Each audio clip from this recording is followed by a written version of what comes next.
I know you already watched this, right? Yeah. I hope you can remember. What? I'm willing to, again, I will bet $100 that he is about to say, I was a police officer, so I know. I'm willing to bet money that is going to be his argument. And if it is, I am going to die. Don't say okay. Don't say I was a police officer many years. I do traffic stops in the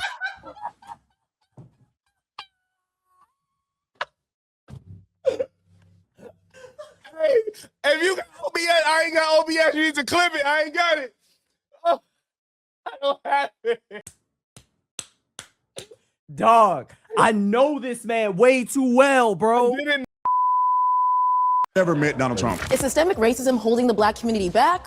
Or has it become an excuse to avoid personal responsibility? Now, John was a little too white to handle this topic, so you got me. I'm Paris Rose from Jubilee Media, and this is Surrounded, where one brave soul faces a room full of disagreeers. Today, we're diving into policing in black communities, whether Republicans are better for the black community than Democrats, and the debate over systemic racism. I'm here with our featured guest, former police officer and conservative commentator, Brandon Tatum. I'm so happy to see you today. How you feeling? I'm good. I'm blessed. I'm happy. All right, you ready to take everyone on? Oh, we're about to get busy in here. So. Oh, I love to hear it. Are you guys ready? Yeah. They sound ready. All right, let's go. Hi, I'm Officer Tatum, and I'm the host of the Officer Tatum Show, and I'm surrounded by black liberals. Yo, I thought he was about to say I'm surrounded by niggas.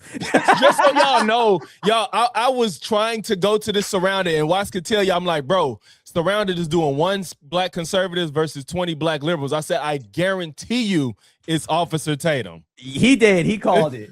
I'm like, I know. I'm like, and I tried to go, y'all, but it was like 3 weeks away, and plane tickets like $500 one way. So that was just not happening. But that would have been fucking epic. Yeah, man. Oh, wish I could have been there.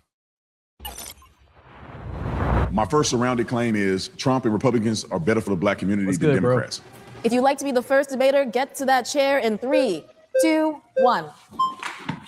Naima, nice to meet you. Naima? Yeah. Before I do my rebuttal, I would just like to know why you think that. Well, there's a myriad of reasons. I think that conservative policies are more beneficial to the black community. It's more beneficial to America, which black people are part of America. And I think that policies like limiting immigration or illegal immigration, getting illegal immigrants out of this country, lowering taxes, all benefit black people as a whole. Religious freedom, you name it, every single policy that I can think about. Religious freedom? Right, the party that's literally trying to force religion into school, and the other party that's like, do what you want. Like, do what you want. Just don't force it on others. But literally... How many videos have I made about conservatives coming at Sneeko because he's Muslim? Because he's Muslim, or wanting people to not come into the country because they're Muslim, or exactly. It's kind of deranged how these people live in like opposite land. I'm so confused that he said that, but also he said that like it's a party thing and not already within the Constitution. That's in the fucking Constitution. That too. Fuck, man. Chris said y'all must hate yourselves to watch this. Yeah, but pretty much. Republicans have implemented that they stand for, the values they stand for are all better off for black people than Democrats could ever dream of. How have you quantified? Okay, first of all, religious freedom is not just a Republican policy. I just want that's Republicans just in the Constitution. Far more freedom, believing in freedom of religion than Democrats could ever dream of. I don't want to harp on that. That's in the Constitution. That's just not true. Damn it! I wish Naima pushed back a little harder on that. She is because Naima was ready to talk about what she wanted to talk about. Okay, that's fair. So she couldn't harp on every little. She can't go down every rabbit hole with him. And I had to realize that when I saw what you'll see. Okay, because that was fucking stupid. Yeah. From every single aspect of life. But I just want to focus on which one of Trump's policies specifically has been designed to help the black community. Well, the First Step Act has been designed to reverse the effects of over-policing from the past. He has done that. The First Step Act, yes, it was. Okay. To allow for people who were incarcerated with sentencing for drug dealing and less violent crimes for them to have some relief. My uncle got out on the First Step Act. Okay. Urban revitalization. Yeah. Injecting money into these inner city communities. Permanent funding for HBCUs, which Barack Obama never did. Donald I will say that was the goal. It just didn't happen. And it's I'm not gonna like say that he didn't try to do that, but it just didn't happen. It's because they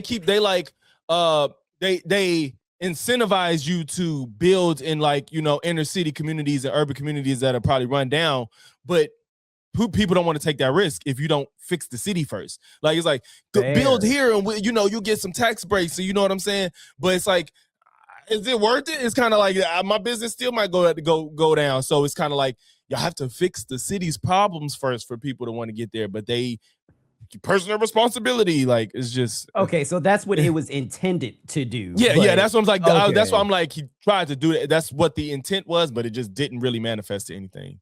Okay, gotcha. Because I really wasn't sure myself, but I didn't want to pause too much because I'm like, we have a lot to talk about. I don't want us to sound silly, like when he naming stuff that Trump did, and then we just sitting back quiet with no response to any of it. Like, look, no, fair. But I hope he has more examples than the shit that he just named, because besides that, he really didn't say anything. No, he's not gonna say anything. Great. Metal said, is Naima still in college? I have no idea. I believe she want to say she just graduated, but I could be wrong. Oh, okay. She might be like on her last year. Because she been back and forth between California and New York. She from New York. What? Exactly. That's crazy. She been back and forth, and I believe she close to done if she's not done. That's what I'll say. Cool. Trump implemented. Okay. I mean, I can go down a list. Yeah, and I think that lowering taxes and all the other benefits that Americans get is also beneficial to Black people. So it's funny because I've watched some of your videos. I've heard these talking points before, and I actually looked into all of these. And there's not a ton of quantitative impact on how those have actually affected just the Black community. But let's talk about the Republican Party and Trump and his policies as a whole. Do you think that Trump reposting a video in which one of his supporters screams white power was beneficial to the Black community? I'm not familiar with some video that he posted. Well, I mean, you should be. Let's talk about Democrat policy. You should be. Let's talk about Democrat policy. No. Now you're obfuscating. You are the one who has the burden. No, I'm sorry. I do not want to be interrupted. It says right here I do not want to be that Trump and Republicans are better than the Democrat policy. So the burden of proof is on you. Yes. No, this is the fuck you mean? No, it's not. You're dating 20 liberals. Yeah, the burden of proof is on you, stupid. Because he's saying he's making a affirmative claim. They are better. You have to say why it's better. What you mean the burden of proof ain't on you? Right. The fuck are you talking about? Jesus Christ. Hold on. 1 second. I don't know why. Am I still live on Twitch? I would assume so. It say you are. Yeah. Okay, I am. What happened? I have no idea. Somehow it switched to like a previous stream on Twitch. I guess I did that by mistake. I have no idea how that happened. My bad. How debate works. You've made a claim that you have to substantiate, and you have yet to do that. I am wrong. So how are you correct in that Democrat policies are better than Republican policies? Well, actually, do you want to know my personal belief is that the Democrats are fundamentally kind of apathetic to the needs of Black people, while Republicans are. I would say I don't agree with her. Give me an example. I think that when people say that, they thinking like Democrats or people on the left, politicians are supposed to be like, what can I do to help Black people? And they consider if they don't say that, they think they don't care about Black people. And I kind of disagree. I'm in the camp of we're the most disenfranchised per capita in the country. So when you do help the most disenfranchised, which is more than Black people, you help Black people inadvertently, just like systemic racism. I see what you're saying. Okay. Is inadvertently hurting Black people, even though if it's not targeting Black people, you're hurting us through systemic racism. So when you target, the most disenfranchised, you help Black people, even though it's not like we're going for Black people only. And I think that I don't want to be better while leaving other people behind. So I'm okay with them just targeting the most disenfranchised, which is disproportionately Black people. So I feel like that's probably the most logical take. But yeah, so to say that they're apathetic to Black people specifically is probably, I don't want to say dishonest, but probably just like not true. But it's fine. It's okay because I understand what she's saying, but I think it's like you said, it's like a little dishonest framing of it. Sure. I'm not even saying it's wrong because they probably not sitting back like I care about Black people, but it's like I care about poor people, which is mostly us. And, it's just like coincidence. Yeah. Yeah. I mean, so what an policy example, position is negative towards black people that Republicans implement? Trump this year intentionally got rid of the disparate impact analysis. So what the disparate impact analysis does is that it analyzes laws that were made neutrally, policies that were intended to be neutral, to make sure that there were not any racial disparities as an effect of that policy, right? Accidentally. So Trump has removed the protection for the disparate impact analysis. So we don't know if the policies that we're enacting are disproportionately hurting the black community or not. That doesn't make any sense. Any policy, it doesn't make any sense. I agree. No, what it's you're a bad saying idea. does not make any sense because the policies that are implemented, yes, the majority of the ones that in Congress are agreed upon by the House and the Senate, right? Democrats and Republicans. Yes. And so with that being said, there's black people represented. There's all kinds of people represented in creating our laws and policies. But that's the point. So what are you saying that they're not considering whether or not it has a desperate effect on black community? So here's the thing. When you create a policy, obviously you are creating it in good faith, but we do not know always how that policy is going to affect the population. Give me an example of a policy. Can I finish talking? Give me an example of a policy. But I'm trying to explain to you. I'm running out of time. So the point of the disparate analysis report no, is you're to not. check to make okay, so he's fucking terrible at this because when are you going to let her talk? Jesus Christ, bro. Not only that, what do you mean you're running out of time? No, you're not. It you're just started. And you don't get voted out. She does. What do you mean? Right. I think he probably was trying to overtalk her because he didn't want to get cooked. To be honest, I think he was getting uncomfortable. You're probably right. And you know what? I'm glad she didn't use something as simple as dismantling DEI programs, which she could have. But but she actually named a policy. Yes. sure that the laws that we implement in good faith don't end up hurting the black community by accident. Why would you get rid of that? Why do you think he got rid of it? Because he's racist. To say that Donald Trump is racist is the craziest thing I've heard. Donald Trump. Have you ever met Donald Trump personally? No. Have you ever met Donald Trump in person? Okay, I'm assuming he's met him in person. Mm-hmm. But that's fucking anecdotal, though. How he treats you isn't how he treats all black people. Keep that word anecdotal in your head. Not only that, why I hate when people act like because my experience is different than yours, therefore yours is invalid. That's what I'm saying. Bro, I think he does something like this again in the debate or whatever, just like the Charlie Kirk stuff, the Trump stuff. Oh my God. You think everybody that met Dahmer got killed by him? Well, when I met Dahmer, I still lived. Bro, there is logic. You was gonna say that? I swear we had to be related in a previous life or something because I was about to say that there are legit people that met Dahmer and said, "Oh, I thought he was a swell guy." Oh my gosh. Wow. That's funny. I really can't believe you used that example. And that was the one you was finna use? Yeah. That's funny. Yeah. You don't know him. Oh, my bad. I mean to cut you off. No, I wasn't the same one. Okay. No, so you've met Donald Trump. I've met Donald Trump several times. So you're basing whether or not he's racist. You don't have any evidence. You're saying because he allegedly got rid of some desperate impact analysis that somehow that has something to do with race and it only affects black people. But your evidence is anecdotal. Oh, Trump was nice to me one time. I have no. She literally did the same thing I just said. This ain't like a new watch for me, but I listened, so I didn't see all this. Right. When I listened I just listened. I didn't get to see people's body language and stuff. Naima, hey man, he was nice to me. That's so fucking funny. What a coincidence. Evidence to believe that Trump is a racist. Because you are Where's the evidence that Trump is a racist? Okay, I'll give you more evidence. In 1973, his company was sued for violating the Fair Housing Act by openly discriminating against black renters. What was the findings of that? He was actually forced to settle. You got to read these. Yes, you got to read these. You got to read them. Okay. In 1973, the U.S. Department of Justice sued Fred Trump, Donald Trump, and Trump Management Incorporated, alleging violations of the Fair Housing Act in the operation of approximately 39 New York City apartment buildings. The government relied partly on tests in which black applicants were told that no apartments were available, while white applicants were offered units. To settle. And he did settle, right? I'm not imagining okay, cool. He settled. No, there was no finding of fault. Why would someone settle? Was it finding? We're not going to lean on that. Why would someone settle if he wasn't doing it? Was there a determination? As well as accounts from former employees describing racial coding of applications, including a C for colored. The Trump. Now that I did not know. Oh yeah, in the corner they used to put a C for colored. Woo. The Trumps denied discrimination, retained attorney Roy Cohn and filed $100 million counterclaim that was dismissed. The case was resolved in 75 through a consent order without an injunction or admission of I'm sorry, I did not. Jesus Christ.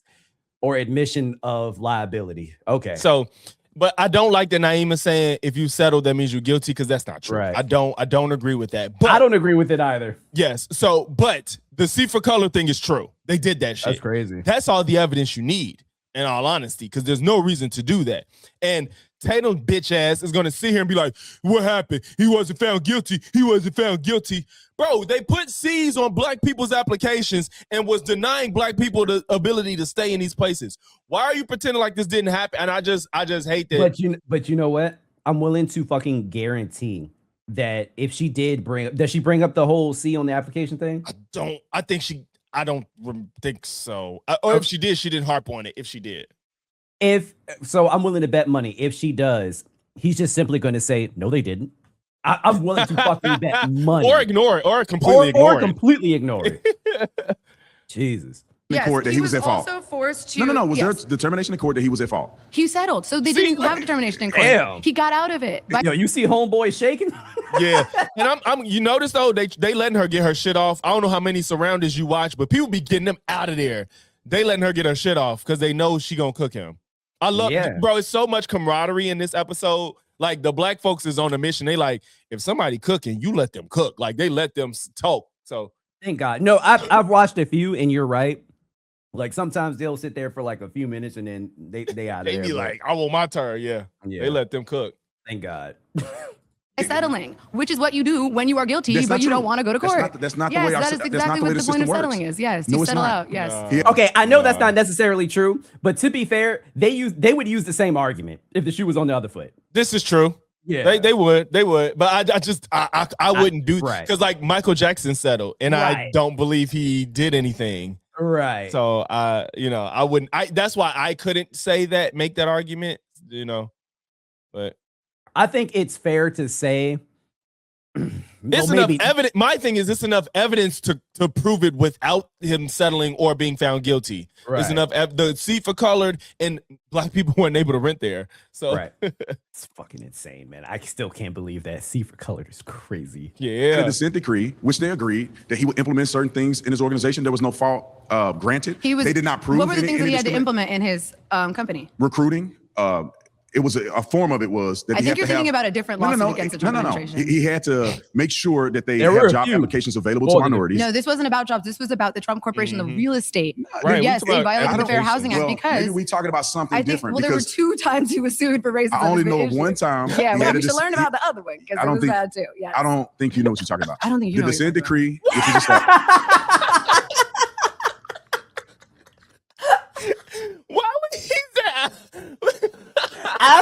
After he realized that they were probably talking about 2 different like situations, he still said, I don't think you know what you're talking about. That's crazy. She knows exactly what she's talking about. You just tried to muddy the waters by bringing up some other racism case that he got going. Wow, bro, this is going to be a nice work proving that he's not racist, even though he got more than one instance of being sued for racism. Go ahead, Tatum. Go ahead, Tatum. You got it. True. There was no findings of Donald Trump being a racist, and his organization has been without fault. No, you cannot find a court document that says that Donald Trump officially discriminated against anybody. He literally marked. What's your next one? He literally marked black applicants. What's your next one? What's your next? You see how he want to move past? Yeah, he want to keep going. He don't want to talk about it no more. He don't want to talk about it. Example of Trump being a racist. When he reposted the Obamas as monkeys. Now he did not. He already said that he did not post that. It was somebody. Wait. It's so pathetic. Oh my God. He said that it was on his account. Bro, they think that because he didn't manually do it, he's absolved of fault. And fuck that. It stayed up for a very long time too. And did he even apologize for that? He didn't apologize. He just said he didn't do it. Oh, that's what he said, which is not, that man has never apologized for anything ever publicly. We ain't got to read this one because that's new. We know what happened with that. Okay. Yeah. On his staff, and the post wasn't even about that. That was a real. It was that was on a real. his That was a real. account. And then when it came out, he denounced it. He said it was wrong. It was on his account already.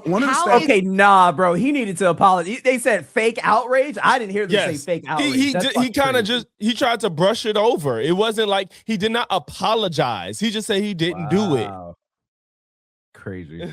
First posted it. Why would one of his staffers even have that? Even if it wasn't You're him, making the why post would sound he like not the post was post it? about that. It was a meme created by somebody else. Are you really defending depicting black people as monkeys? Like, that's crazy. And still careless. Let me guess. Let me guess, because this is what they all do.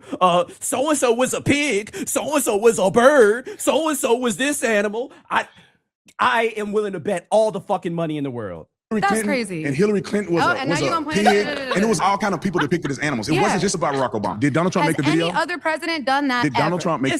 Yo, he is so fucking easy to read. I don't know if it's because I understand stupidity or it's because I've been watching too much Officer Brandon Tatum because I make content about him. I don't know what it is. Man, it's because when you get on Jubilee, you have to reach into the bag and pull out everything you got to survive. Like when they backed in the corner, they're either gonna do the most predictable thing or something you'd be like, damn, I didn't know you was gonna be that stupid. Like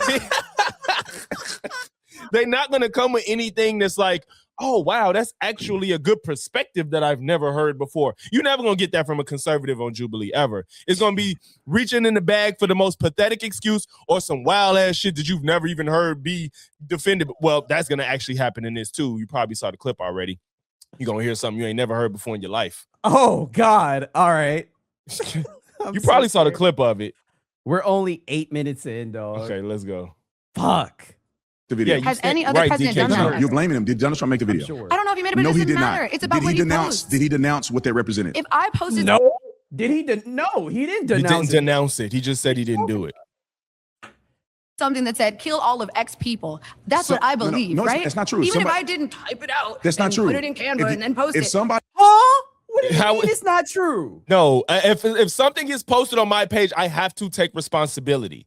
Absolutely. I have to. There's no dude, if somebody's responsible for posting on my page and they do and say that it was an accident, you can't just exactly. You should have been more careful. A staffer, get the fuck out of here. He did that stupid shit. Or it was sent to him and he just posted it and didn't care. I genuinely cannot believe that he just said that. Just because something is on your page doesn't mean you stand by it. You stand. That doesn't make any fucking sense. You repost for a reason, right? And not only that, you know what else is funny about that? Why did the video happen to start at that part? That's a good point. Why was that the part that got caught? Yes, that video was really old. It wasn't made specifically for like recently or for this video. But why did it start right at the Obamas? Of all the other animals in there, none of that got caught. That part got caught. Whatever. Okay. God, Jesus, man. It's still what I believe. If somebody posted something offensive on your account and you denounce it, is that a fair statement to say you don't believe in that? No, I don't think that's true. I would like to be held accountable. He said he didn't believe If it. I hired someone to post on my behalf and they posted racist statements, and you said that would be on me. and you took it down, and you told them, and you said to the world, you don't believe that to be Officer true. Tatum, we have to pause here. All right, you have been voted out by the majority. Thank you so much for your time. You got it on 1.2 or 2? 1.2. You want it faster? I can handle that. I don't know if that's okay. Let's see. What you got? No, 1.5. If 1.5? Oh yeah, you could manually do it now. That I forgot about that. I thought that was always a thing. No, that's relatively new. Like the in betweens. Yeah, that's relatively that's cool. new. 1.5. All right, let's see. Whatever you can handle. If you would like to be the next debater, get to the chair in 3, 2, 1. So real quick, I would fucking hate having to shake this nigga's hand. If I was there, I would be like, I have to because of the optics, but you're right. I would never shake his hand if I didn't have to. Nah. Yeah, you're right. It would eat me up, but yeah. Yeah, you're right. I'd like to talk about Trump and the Republicans, not specifically on Trump, but focusing upon the history of the Republican Party because he's just the latest iteration of that, okay? Oh, God. Oh, what? No. We're talking about history? I'm not going to lie. Just telling you right now. This part is extremely boring, but it's illuminating as fuck. Okay.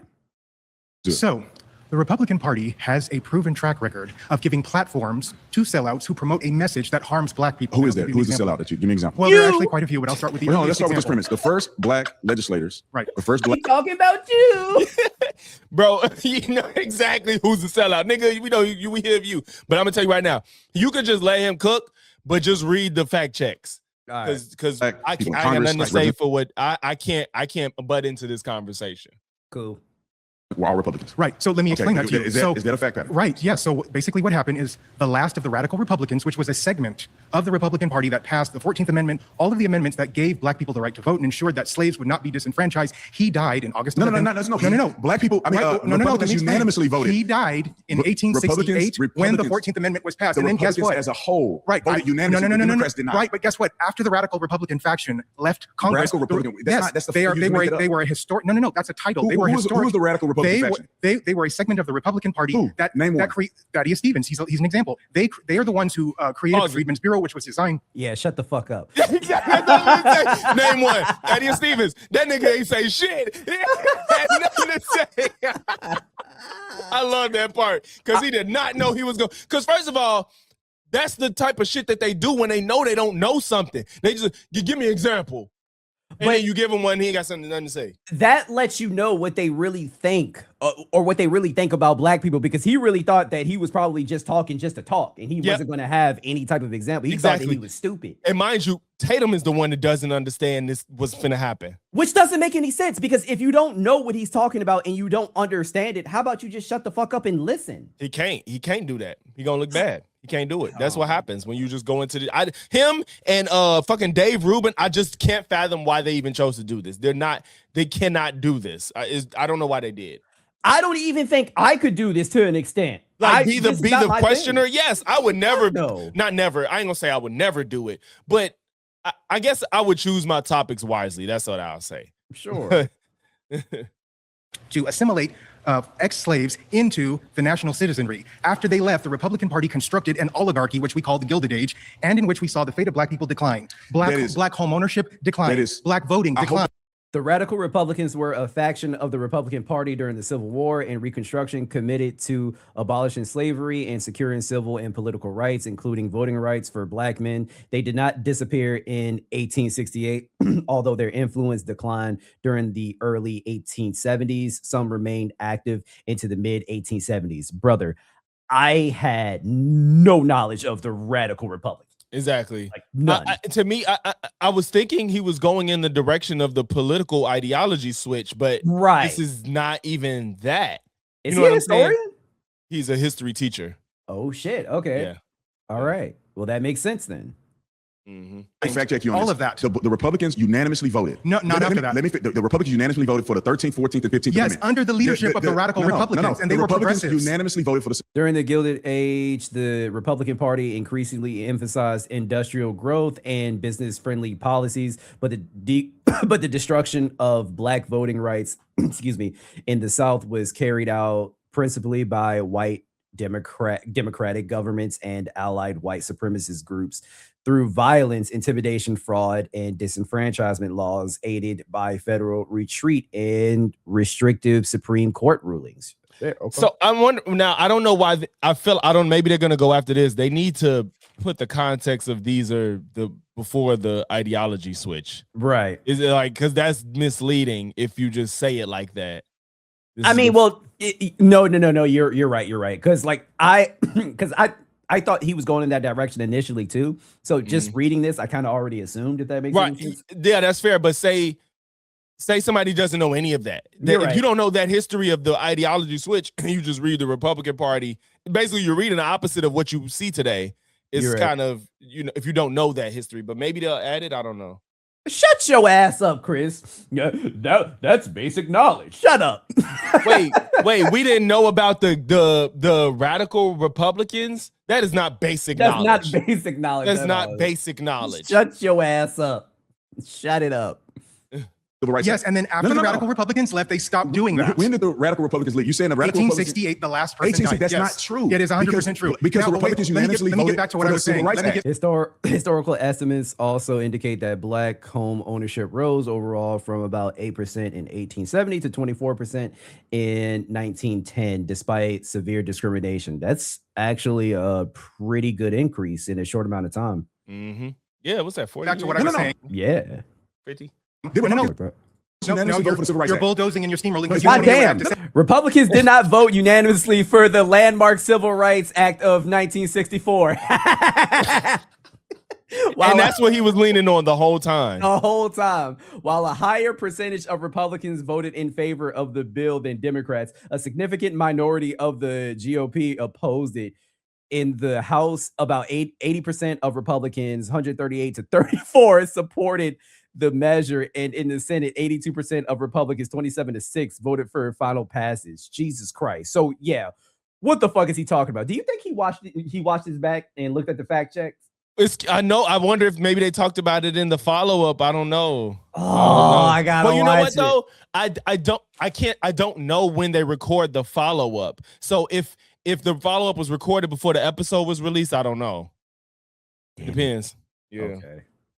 Hey, let's quantify the point. Listen, brother. The Republicans listen to what I vote have for to the say. Civil Rights Act. Listen to what I have to say. Then you're going to respond to it, okay? I want you to answer that question. Booker T. Washington was feted by the white racist establishment. He had tea at Windsor Castle by Queen Victoria. He met Susan B. Anthony. He was allowed to create the Tuskegee Institute because he was promoting this myth of personal responsibility, which harms black people. The most successful documented black man who lifted so many black people from poverty to success was Booker T. Washington. No, he did not. Jim Crow, incredible. Jim for Crow, black success in the America. institutionalization of Jim Crow was a direct result of his false message. What was his false message? His message was that black people were not fit to participate in the political process. That's not true. Because the statement that Booker T. Washington called black people unfit to participate in political processes because slavery had set them backward is not an authentic sentiment or quotation from his 1901 autobiography, Up from Slavery. Washington did not claim that black Americans were racially incapable of political participation. Indeed,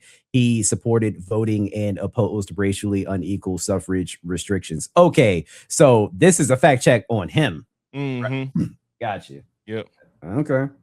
I wonder why he was so confident, but right. I don't know. Slavery had set them back. People get in these, all of the black congressmen, it's in his book.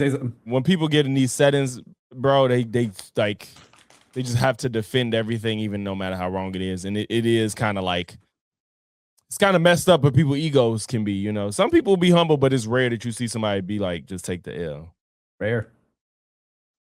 You said he mentioned that black people were not fit to put. Yes, that is the whole thesis of Up from Slavery. No, it's Did not. you read the book? I did not read the book. However, he. Sorry, I'm eating candy at the same time, yo. Right as you pause and you realize what just happened, right? He said, "Did you read the book?" No, I didn't read the book. Then shut the fuck up.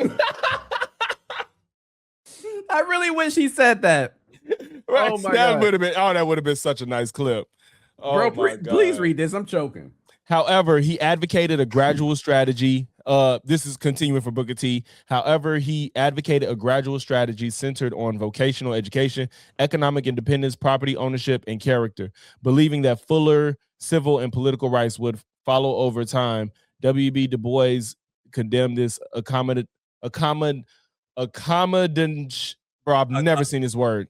Accommodationist approach. I didn't even know that was a word. Arguing the postponing political and civil rights demands. The chat is in my way. I can't. Oh shit. Demands helped hasten disenfranchisement and I can't read it. How do I move the chat? Oh. I have no idea. Disenfranchisement and legally enforced racially inequity. Okay. Yeah. How the fuck did you? How are you removing it in? You got it on full screen. I don't. The at the top it says show comments on stage. If you hit the comments, shit. Yeah. Oh, turn that on. Yeah. No, it wasn't your fault. I just realized. Yeah. All right. Then you don't know what you're talking about. Let me tell you something, brother. I am a history teacher. Let me finish what I'm I teach in the public school system. You are uneducated. Let me finish what I'm saying. You cannot you don't know what you're talking about. If you're telling me the Republicans did not unanimously vote for the 13th, 14th, 15th Amendment and the Civil Rights Act. given You cannot tell me you're a teacher as a if you are token, not, and you do not understand. You know what's crazy? And I'm gonna give Tatum a little bit of grace here, kind of. I feel like he really don't know what the word unanimously means. Wait, that's grace? That's not. I mean, I guess it's grace because it's like maybe he's using the word wrong, but it's like, you know, he thinks, you know what? He thinks unanimous means majority. Yeah, that's what I'm saying. You're right. This man thinks unanimous means majority. Oh, this whole time I've been thinking about that. I was like, I wonder if he actually knows what that word means. I think I thought it at the time when he kept saying it. I'm like, why are you so hell bent on this word? But damn, that's fucked up though. I'm trying. You're right. I was trying to be like, you know what? Those a lot of people, and I'm like, no, you could just say most of the Republicans, right? But he legitimately. He has to believe every single one. He has to think that, because why not even just temper your language? Like he could be like most Republicans, but he won't do that. Nope. Tai Chi, you missed a lot.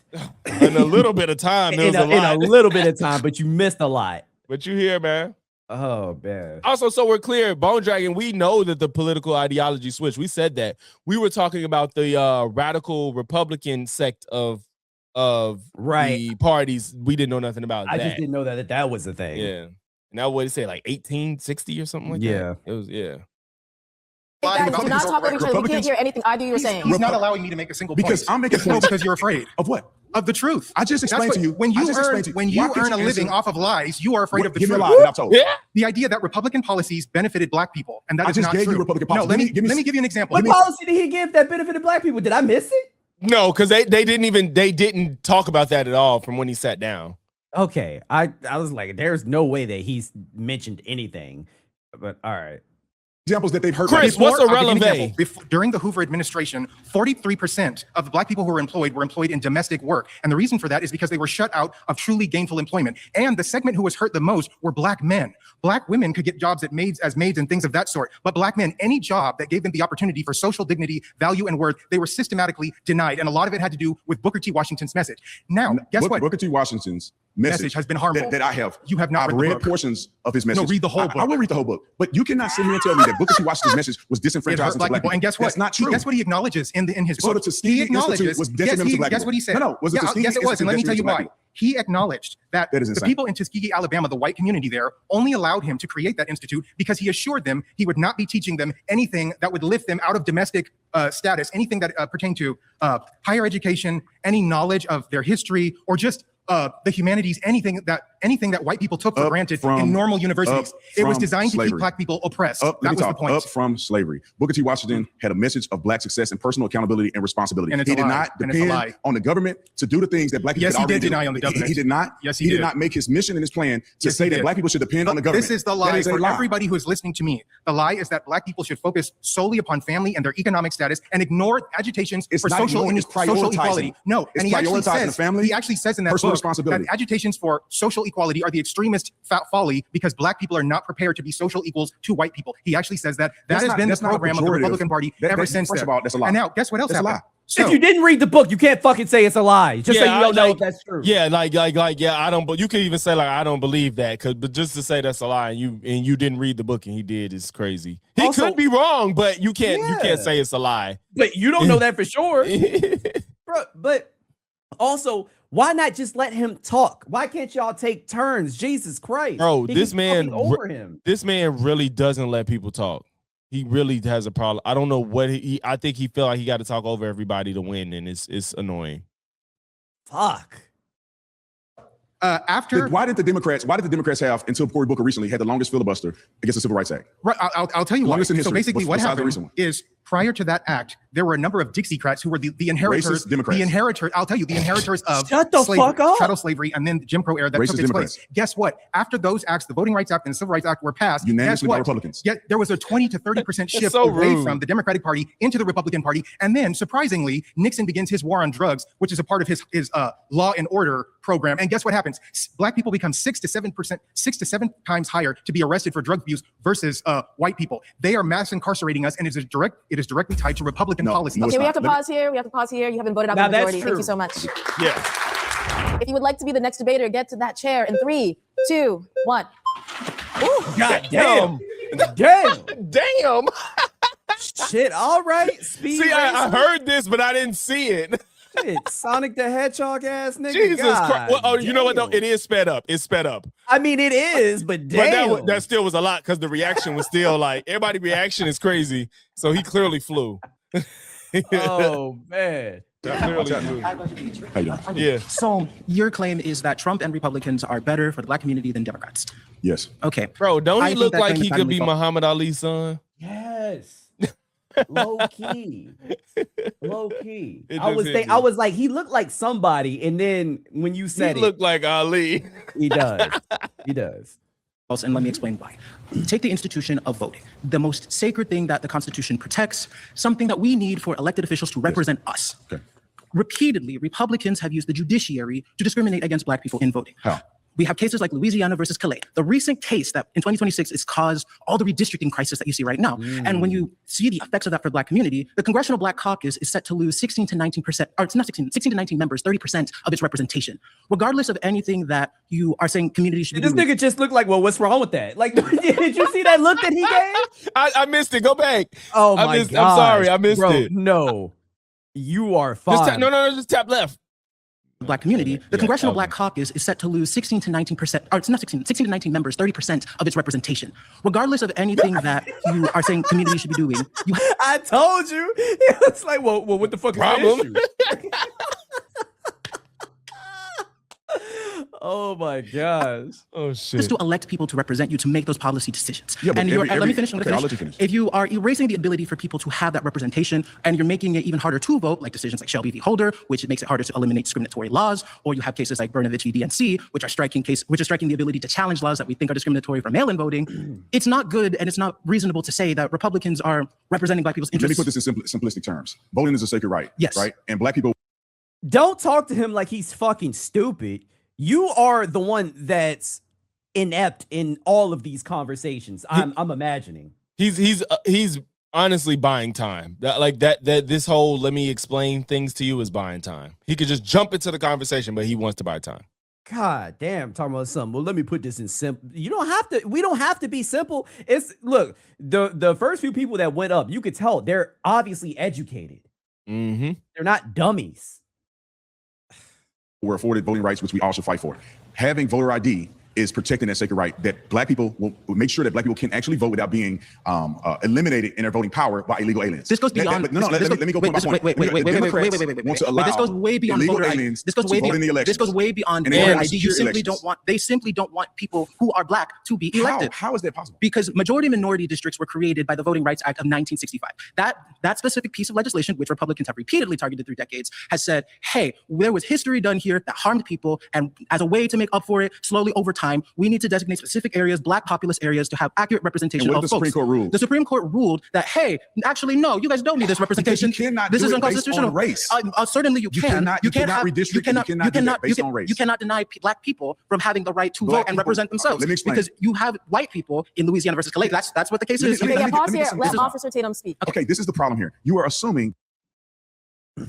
Let him speak. I mean, don't get me wrong. He was getting his shit off, but like during his entire monologue, he was still interrupting the entire time. The entire time, so it's harder for him to get his point across. Also, keep in mind, she I'm gonna tell you right now, she never tells him to let the other person. She never tells Tatum let the other person speak, even though he's always interrupting people. It might be the next guy. I could be wrong, but she is one. He's egregious, and she doesn't say anything. It pisses me off. Okay. So is this because he's like the main guest and they want him to Maybe. like come back? Maybe so he don't get steamrolled since he has to have. He does need speaking time, of course. Yeah. But he never. It was a time where he was just being really egregious, and she didn't say anything, and that pisses me off. That's frustrating.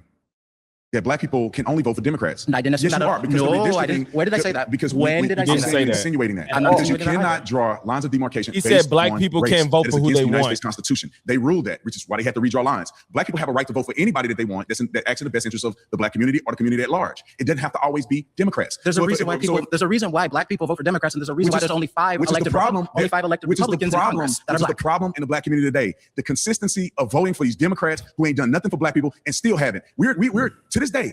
Many people that are sitting around here are still complaining about the plight against the black people, which y'all still vote for Democrats. And Democrats have been elected in office for the majority of the time in the last decade. Republicans have done way more damaging things, even just as of recent. Just recently with Doge, we had the highest exodus of black women in the federal workforce. I'm not sure if you're not aware of that information, but wait, I'm not sure if you're aware of that information. But cutting spending for social services, increasing poverty, increasing crime, increasing debt, and harming people over and over again who are doing nothing to help the black community, and trying to perpetuate a policy platform that insists that black people need to be put down is not going to put people forward. That is a lie. Absolutely you are not. saying that we're going to cut government spending, but we should leave all the black people there because they're black. No, we should increase government spending by taxing the rich, funding our communities, and putting us in jail instead of putting people in power. Taxing the rich is a foolish statement by you. What do you mean by taxing the rich? We in California have already seen. That's why people are leaving California. Oh, wait. That's why business owners are leaving here. Companies are leaving. They're fleeing. In California, even in the basic past, when we taxed the rich, we were able to fund the University of California systems. And what did Ronald Reagan do? Ronald Reagan said, let's slash that because black people need to suffer. Communities need to go down. And what do we know? Now we have budget. No, now we have budget deficits affecting our systems. We have laws from the 1970s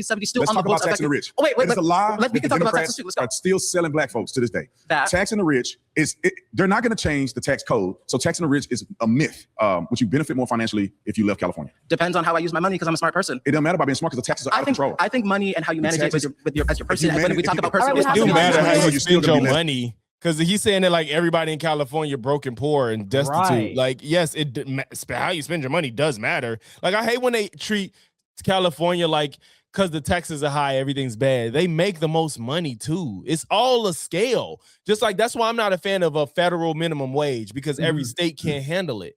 So if California the minimum wage is $20, it's for a reason. You know what I'm saying? Like there's a reason. Yes, it's expensive if you live in fucking Oklahoma, but Oklahoma don't have a minimum wage of $20. So right. I mean, it's realistic because isn't California like the second biggest state as well? Wait, what you state? It's the biggest.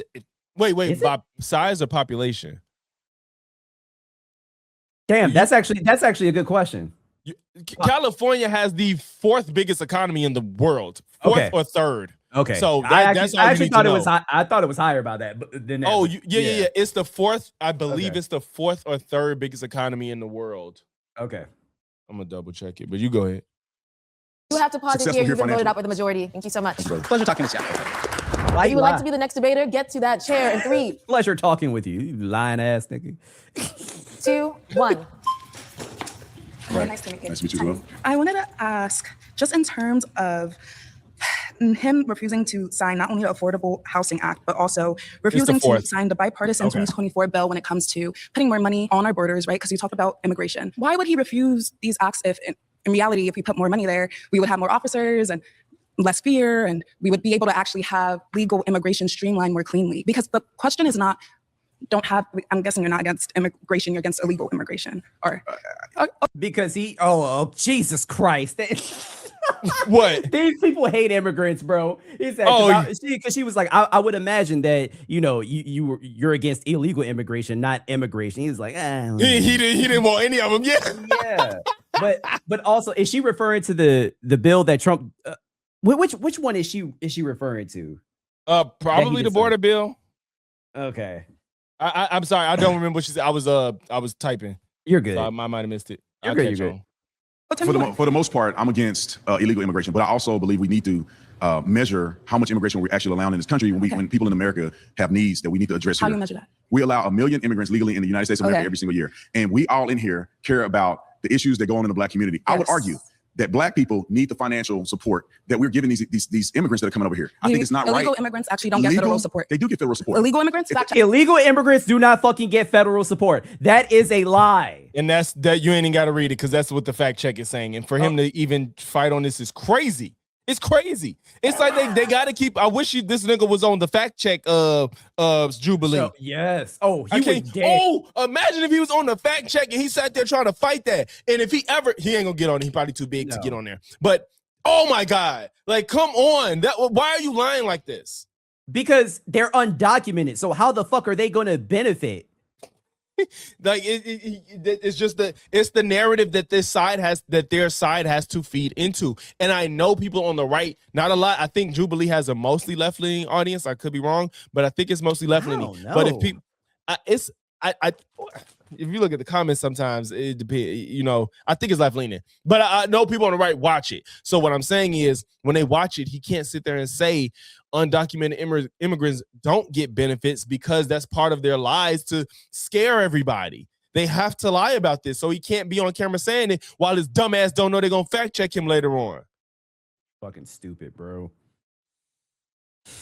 That illegal immigrants do not have federal support. But actually, what I will say is that immigrants overall pay taxes. Illegal immigrants do not get federal support. Access to social programs. They get access to Medicare. They get access to all immigrants. But illegal immigrants do as well. I'm talking about specifically the border bill. He wouldn't answer, but he wouldn't stop. And then that's how you know he know. But if you go back a little bit, I'm gonna shut up. Go back. He is trying to clarify, and he's being so dodgy, but he's not letting go of the lie. Watch. We're giving these immigrants that are coming over here. I think it's not right. Illegal immigrants actually don't get federal support. They do get federal support. Illegal immigrants, fact check that. Illegal immigrants do not have federal support. But actually, what I will say is that immigrants overall pay taxes. Illegal immigrants get access to social programs. They get access. He's trying to talk past her. Yes, he's trying to like let the chaos get lost in what he's saying. Immigrants. She said illegal immigrants don't get what's it called? He knows, but immigrants is like, bro, she asking you about illegal ones because that's who y'all worried about, right? Because you don't want no immigrants. That's why. Illegal immigrants Medicare, they get access to all immigrants, but illegal immigrants do as well. I'm talking about specifically the border bill. Why did he reject that? Because I really wish she said how. Yeah. Like, what's the steps? How do you how? Because if you're gonna claim every illegal immigrant is committing fraud, why hasn't that been prosecuted to the extent that it should be? Exactly. Because bills are not isolated. It's got a bunch of minutia, a bunch of spending that he doesn't agree with, and the Republicans don't agree with. But did he not agree with? All of those bills have no, access actually, a lot spending. of Republicans, it was a bipartisan bill. Well, then why? You tell me why he didn't sign it. No, I'm asking you. No, you tell me why he didn't sign it. I'm asking you. You're saying that he's doing it because he's racist. I'm not saying. I didn't say that. Why are you going to? I genuinely am trying to ask you why didn't he? The bill is not just singularly about border patrol. But it's okay, not. we're talking about healthcare. Do you have to by 20?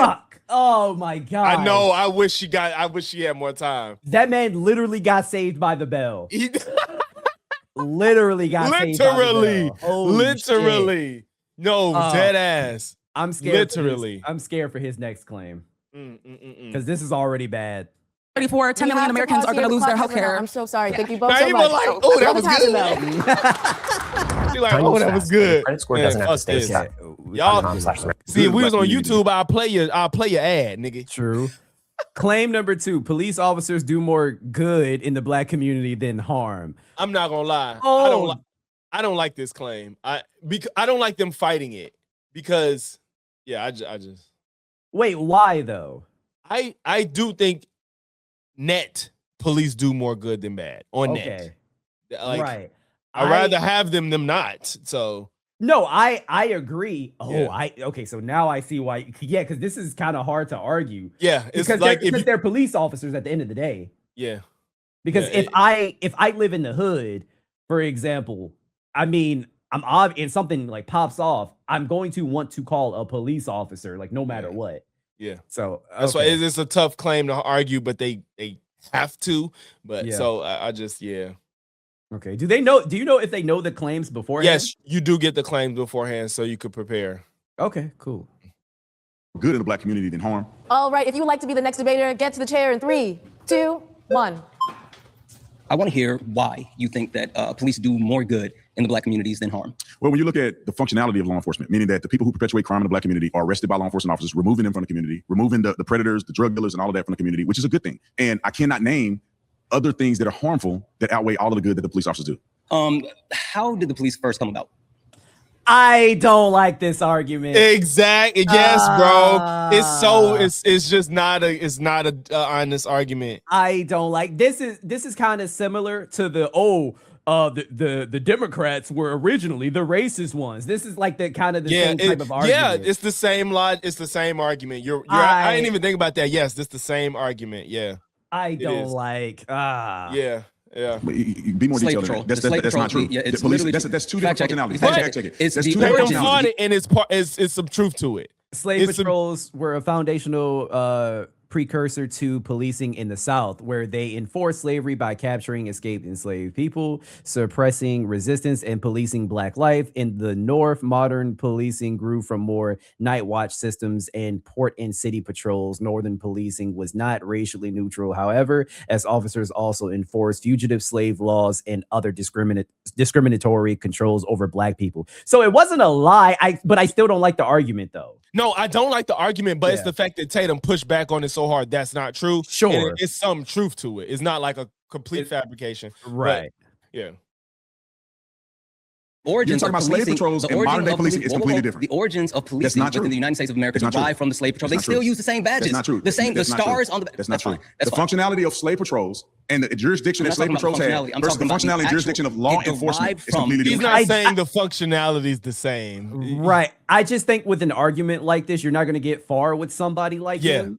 Yeah. You're right. Yeah. So I really, because I don't know how to describe it, because I mean, his mind can't like really go down that rabbit hole. So you kind of have to keep things simple for him. And yes, I'm calling him stupid, but also like some of it is, I'm not saying it's a total reach because there is truth to it, but it is true that policing today is different than what it was. Right. It's just not a good argument. Right. Premise of slave patrol. That's fine. Listen, okay, cool. So you don't think there's an issue with policing in the Black community? No. You don't think there's an issue with stop and frisk? No. You don't think that there's an issue with fucking crazy? Why are you biting these bullets? You don't. This was so sad. You don't have to bite these bullets. Stop and frisk was proven to be bad and not help anybody. Why are you biting that bullet? I like, is he disagreeing just for the sake to disagree at this that's point? That's how it feels. It's like, why? It feels like he's disagreeing to disagree, bro. Like it's just it's just not necessary. Why? Saying stop and frisk. Wow, that I'm dumbfounded. And he also said, you don't think police officers do anything bad to the Black community? He said no. He won't even bring the nuance in the conversation. That's my problem. When I'm on Fatty and them panel, when I try to bring in, do a lot of men want to smash when they invite girls over? Yeah, that's true, but I won't act like that's only the case or almost all the time. I don't believe that. But when I try to say it's like, no, you lying. It's like you're being disingenuous. Disingenuous. You're disingenuous. No, I'm just trying to have a real conversation, but y'all don't want me to. It's like yes or no. Bro, I was so fucking weak. This man Logic said, hey, y'all need to find a new word, bro. I was fucking dead. Cuz, bro, they always do that when you don't give them the answer that they want. Oh my gosh. Tachi, the answer is racist. Like flock cameras and geo-tracking. No. Got it. Okay, I think that helps eliminate crime. Sure. Have you ever heard of the Veil of Darkness study? No, I have not. Okay. The Veil of Darkness study was a study that was completed where 95 million traffic stops were actually checked across the United States of America. Vast pool, right? The methodology accounted for the time of day, for traffic, location, different shifts. Would you like to know what they found in that study when it came to policing and Black people? That Black people commit more traffic violations than other people. No. That is true. Black people were stopped for more traffic violations. Hold on. Is that actually true? No. What the fuck? No.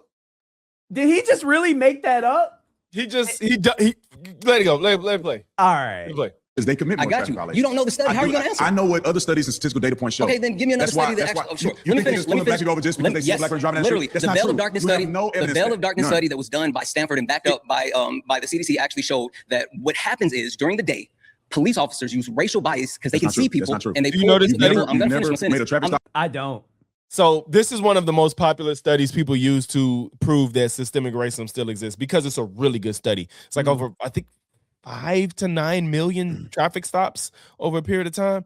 And they found out, this is the very condensed version, when you control for pretty much everything you can control for, demographics, time of day, they even factor in where the type of jobs people have in this area.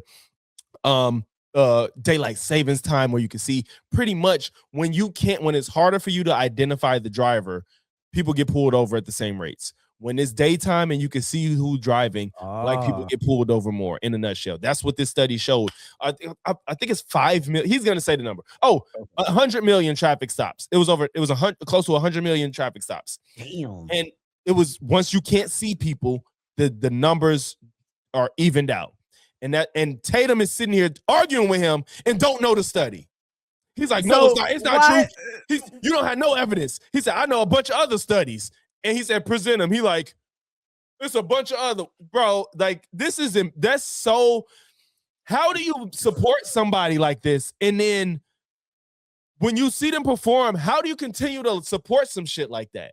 So keep in mind, I just looked up if black people like just so happen to get more traffic violations than any other race. And the short answer is black drivers may receive more stops or citations in many jurisdictions, but that does not prove they commit more traffic violations. Exactly. A person using citation or arrest numbers alone to make that claim would be confusing enforcement data with underlying behavior. Yep. Just like the weed race. When black people get locked up for weed more, it don't mean we use it more. Right. It just means we get caught more. Right. For a reason. I'm literally gonna let you finish. They pull black people over during the day at a disproportionate rate than white people, but at nighttime, when you can't see and it's harder to tell someone's actual race, then the average drops and it equals out. Okay, they actually found that in the study, 95 million traffic violations. Even though I don't know the you can't see someone's race, you focus on the traffic violations versus the day. Let me tell you why your study's flawed. For one reason, let me tell you why your study is flawed, and I'm not familiar with your study. I don't know shit about it. Mind you, he didn't even ask a question about it. He didn't even say, did they factor in X, Y, and Z? He's just like, let me tell you why it's wrong, and I don't know shit about it. Logics. I know you already watched this, right? Yeah. I hope you can remember. What? I'm willing to, again, I will bet $100 that he is about to say, I was a police officer, so I know. I'm willing to bet money that is gonna fucking be his argument. And if it is, I am going to die. Don't say shit. Okay. Don't say shit. I was a police officer many years. I do traffic stops in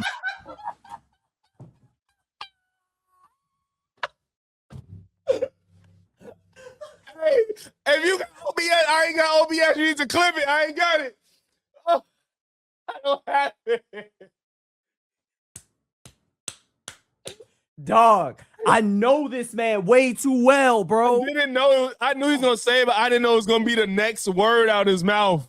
I knew he was gonna say it. I just didn't know it was the immediate next thing. I know him all too well. Bro, oh my gosh. We're gonna have to search for that part. Oh my, well, hopefully the bot catches this, bro. Hopefully the bot. I fucking hope so. Because we just lost it. The bot gonna catch that. That was a moment. That was perfect. Oh my gosh, yo. Oh my, I just didn't know it was gonna be immediate. Hold on, just in case. Would you timestamp? Yeah, just in case. Oh my gosh. I fucking knew it. I fucking knew it. Because he's the type of person this is what they all do. They all use anecdotal bullshit. Oh my God. And the fact that he was a police officer doesn't help. I arrested a lot of black people, therefore black people commit the most crimes. Nigga, I was arrested niggas day and night. Don't tell me nothing. I know they out here committing dirt. They is out here wilding. I probably could count on one hand how many white folks I arrested. I was arrested niggas day and night. It's crazy. Day and night. They always committing them crimes. Fuck you talking about? Oh my God. I have a headache. My stomach. Ooh. All right. Jesus Christ. And you cannot always tell the racial person during the day, no matter what. Secondary, I agree. They're secondary. When you are patrolling, majority of the black people that you engage with live in what? Black communities. So you're going to make excuses. We can get to that. I'm not making excuses. When you're in the black community, you only have options to pull over black people. Any type of empirics that disagrees with the Bell Darkness study. Let me finish. I believe that there's clearly a flaw in what you're saying this study represents. Sure. Because in the black community. Okay, but he's talking about black communities, but his study did not say that they were specifically policing in black communities. Yeah, that's Tatum's problem. He's sitting here trying to argue with a study he knows nothing about. That shit was for control for. They controlled for now no study is perfect, of course. Right. But that study is always noted because of how good it is. I think it's hard to dispute, honestly. It's not perfect, of course, but it does control for demographics. haven't looked at it. In the black community, I have plenty of other. You got to trust me, bros. I did it for a living. Yeah, that's cool. And you did not. So He said, I got his the response information. was, I'm telling you why the Do study. I'm telling you why the do study you is think your wrong. one-off experience is I'm telling- no, no. indicative of all police around the I'm telling country? you why your study is off. When you're looking at patrolling in black neighborhoods, you cannot. How are you going to make a fair comparison of how many white Why people you pulled over jump versus into black people when there's only black people neighborhoods? present in the black neighborhood? The No one even said anything about black neighborhoods. Exactly. Like it sounds like his argument is, I worked in black neighborhoods and I know they commit more crime. That's what it sounds like That's he's saying. exactly what it sounds Because like. it's like, nobody said this study was only in black. And if it was, obviously, look, it's, oh my God, it's so stupid. He's not even addressing the study, if we're being honest, because he's jumping to only black neighborhoods and saying that black people commit more crime if you're in black neighborhoods. But the study, Right. all he said was people get pulled over at the same rates when you can't see the driver. Right. You're not addressing that in the slightest. To be fair, I think he purposely skipped over it. Like I think this is what he's been doing this entire time. He's just, when he doesn't understand something or he doesn't want to address it, he's going to talk over you. What's good, Dal? What's up, Dal? Oh my gosh, man. You always missing the best parts of the stream. He do be popping in after the shit. Damn it. of darkness cannot get in the minds of a police officer and determine whether or not the police officer pulled the person over because of their color or the violation. That's not even the point. Hold on. Doesn't get in the mind. That's not the point. It's not about like police officers are trying to be racist. Right. That's the whole point of systemic racism. It's not that I'm going to be racist today. That's not how it works. Like, and I don't know why he's pretending like he don't know that. Prove that a cop was looking at a black man if you in a look at the racial data set of the targeting Veil of Darkness study, it shows not only the reason why they were pulled over, How- but it how shows do the you know ones the that were reason why- thrown how out. do you know the They reason were why they pulled over? disproportionately No, pulled over, disproportionality and does not speak to whether or not there it's was a malicious. disproportion of black violations that were thrown out. It doesn't matter. Why? Disproportionality Why does is not. it so many black people pulled over and because then they so are many of the pulling- violations were thrown out? You gotta look at it like this. If you're looking at traffic stops across the country, different jurisdictions have different mandates and they have different standards for what they throw out as traffic violations. So you cannot make a generalization You across know what's the entire consistent? country. Yes, you can. You know what's No, you consistent cannot. across the entire country? No, White supremacy. That's, White how supremacy does white supremacy is have consistent anything to do across with traffic stops? it's literally racism. They're literally trained. You're projecting your actually bias. go through. Tell me how to train. Have you been through police training? No, I have not. I went through police training. Sure, cool story. And they do not teach discrimination in police training. Okay, systemic racism is embedded, bro. Exactly.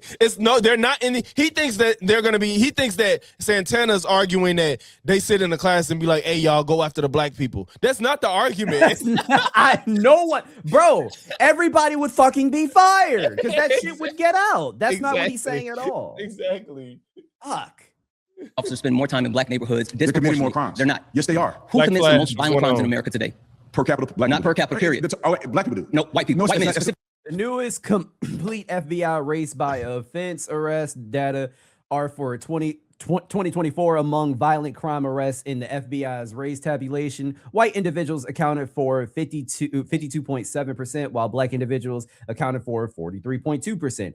Black Americans represented about 13.7% of the U.S. population. They love to harp on that year. So their share of reported violent crime arrests was roughly 3.2 times their population share. Did you hear what happened in that exchange before this came up? I didn't. Go back a little bit before this came up. Why is it that police officers spend more time in black neighborhoods? They're committing more crimes. They're not. Yes, they are. Who commits the most violent crimes in America today? Listen. Per capita, black Not people. per capita, period.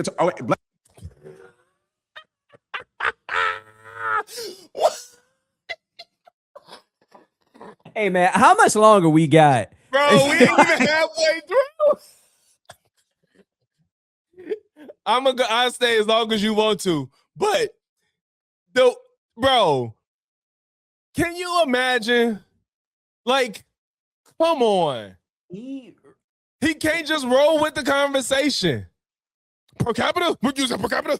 The antennas went off. Oh, per capita, I got you on this one. He said, no, who commits the most crime? Per capita, bro. And then when per capita works against them, they act like they don't know what it is when it works against them. When per capita works against them, all of a sudden they don't know how it works. Like the Asman goal with the college attendance, the college acceptance shit. That's a good example. Now per capita, now all of a sudden per capita is a problem, huh? But you want to use it to talk about violent crime. How do you get to this point as a black man? It's fucking pathetic, bro. I'm super probably when we done, I'm probably gonna look at this goddamn follow-up video with him if they address these fact checks. I may watch that on stream. That'd be a good stream. It's Jubilee though. Fuck, you're right. Never mind. I don't know what I'm thinking. Bro, I ain't gonna lie, this is fun. I might just block out the screen and put this as a video. I don't know how you feel. If we could yeah, man. I mean, I'm enjoying myself, even though I'm about to fucking bust a blood vessel. It is fun. It's fun. Fuck. Oh man, we'll see. No, white people. No, white men that's specifically. a lie. FBI data. Fact check it. That's a lie. FBI data shows that white men specifically commit the most violent crime in the United States of America. If you're talking about property crimes, I cannot believe the confidence. Violent crimes is white men, including He's very confident. But he thinks the argument, well, he brought it up, the per capita part, but he clearly said who commits the most crime. He did not say per capita. So why are you trying to force this per capita shit? Because that's one of the only talking points that they have, bro. But does he think we're not hearing the conversation? Like, I think they think that if they talk over the person that people won't follow what just happened. You're absolutely right. He thinks that like we won't catch what just happened if he keeps talking and being loud and not letting him get his thoughts out, whatever. You're absolutely right. Dal, we've been live for like an hour and 19 minutes. So yeah, it's been a minute. Oh, by the way, Twitch, I am going to update like logos and shit. So if your logo isn't there, like that's why. I got you. It's just going to take me a little bit. I got to stay up like a couple of nights because there's a whole bunch of shit that I have to do that I just didn't do yet. So my apologies. CSAM. White men, if you can talk per capita with CSAM, come on, you can talk numbers. White men disproportionately represent CSAM and violent crime. Oh, right. That was a good point. That's an arrest disparity. That's based. Yes, that's true. Yes. The violent crime. Yeah. And violent crimes disproportionately represent 1350. All right, we're gonna have to pause here, so I'm glad you guys took a pause. You have been voted out. Thank you so much. You believe 1350? And he ain't answer it. He's making up stats. If you would like to be the next debate, he just making up stats. Neither one of y'all made up the stat, but you just wanted to shoehorn a talking point where he asked you a straightforward question that you just had to turn around to get your shit off. Logics, I think I hate this nigga, bro. Bro, did you get that on the soundboard? Yeah, it's on here. Well, you can't play it, but yeah. I can't play it, but yeah, it's on here. Right. that chair in 3, 2, 1. All right. Everything I heard, everything I've listened to thus far, I think you're full of shit. You're a police officer. No, give me an example of what I said that wasn't true. Let me get to it. Give me something I don't said that wasn't think anybody here would disagree that good policing is bad. We're talking about bad policing. Okay, I'm glad he said that at least. Yeah, so they can have a real conversation. Yeah. About bullshit policing. We're talking about the kind of policing that puts gentlemen like you and me in prison for unjust crime. Okay, and sorry I'm pausing so much, but I want Tatum to at least acknowledge that there are instances of bad policing. It's funny that you go ahead. I was just about to say, because I feel like he's the type of person to act like that isn't true at all. Like he's also the type of person to act like racism doesn't exist or it doesn't, have an impact on people today. Watch how this conversation goes. Oh, motherfucker. God damn. You like to cite that you're a police officer. Let me cite my professional background. Let me cite my professional background. I have been in that profession. 10 years writing policy in government. You at were the a police local officer. and But you weren't a state of police California officer. levels. And You never arrested anybody. you didn't write policy. I did. I enforced the law. So, okay, I write the But laws, you don't enforce the law. you don't enforce the law. I You don't enforce the enforce the law. If he writes the law, that means he knows the law. Exactly. What difference does it make that you arrested people? Exactly. Appropriate. You just made it You up. like to use one-offs, let me use a one-off. You don't need to use one-off, just make In the it up. city of San Diego, there was a black police officer that sued the San Diego Police Department. Anecdotal. With regard to, bro, all day you've been coming up with me. You couldn't pause it. You couldn't pause it.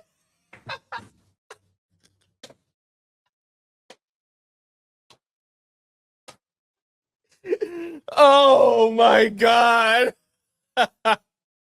Bro. He been using anecdotes this whole time. I feel like Naima straight up told him that's an anecdote. Somebody told him like it's an anecdote, I don't care type shit. He's talking about anecdotal. Really? So Wow. you know when anecdotes are relevant and when they aren't, huh? Him saying I was a police officer is anecdotal within itself. You know what I was about to say? Is it a good rule to I was trying to figure out a way to make it. Is it a good rule that anecdotes should be used to disprove something versus prove something? Is that a good rule? Maybe not. I don't know if it's a good rule generally. Anecdotes should be used to disprove something and not prove like, something. Like 100% disprove, not like or not like be the minority. You know what I'm saying? Like because a minority anecdote don't change maybe what the rule is. So I feel like when you use anecdotes, it shouldn't be to prove something. It should be to disprove it. I don't know if that's a good rule. You may have a point, because if somebody makes a stupid claim like, oh, if you jump off a bridge at like X altitude, you won't break your legs. And then I say, well, in my experience, I did jump off that bridge at that same altitude and I did break my legs. At that point, I think it's fine to use an anecdote. Did that make any sense? Yeah. And it's to disprove a claim. Right. Yeah. Versus like I'm making a claim and using my anecdote to say that this represents the general rule or whatever. I think that's never going to work. Right. Yeah. I agree. No, that's I feel like you're on the money. Points. Where do you want to go? Like, I need you to keep that same Black energy, people bro. commit I need you to over keep the half same all violent energy. crimes. And that's the problem with black conservatives like yourself. You don't know how to keep the same just energy. talking emotionally. It was Give me me. Well, I'm trying to give you facts. come on with it. You supposed to be a police officer. Hold your head, bro. Hold your head. You interrupted everybody, bro. I got You're here to 2-3 debate me. minutes. I'm not here to listen to you talk in circles. But you talking like you was a stage. Like, bro, you see what's it's because dude sat down on bullshit with him. He's not letting him talk. You realize he's gotten out 2 sentences without being interrupted? Right. That's in the fact that he said, you're here debating me. Sir, if they're not there, you don't have a fucking debate. Not only that, he said, I'm not here to hear your stories. You're here to debate. You're not letting him talk. You don't even know what he's trying to get at.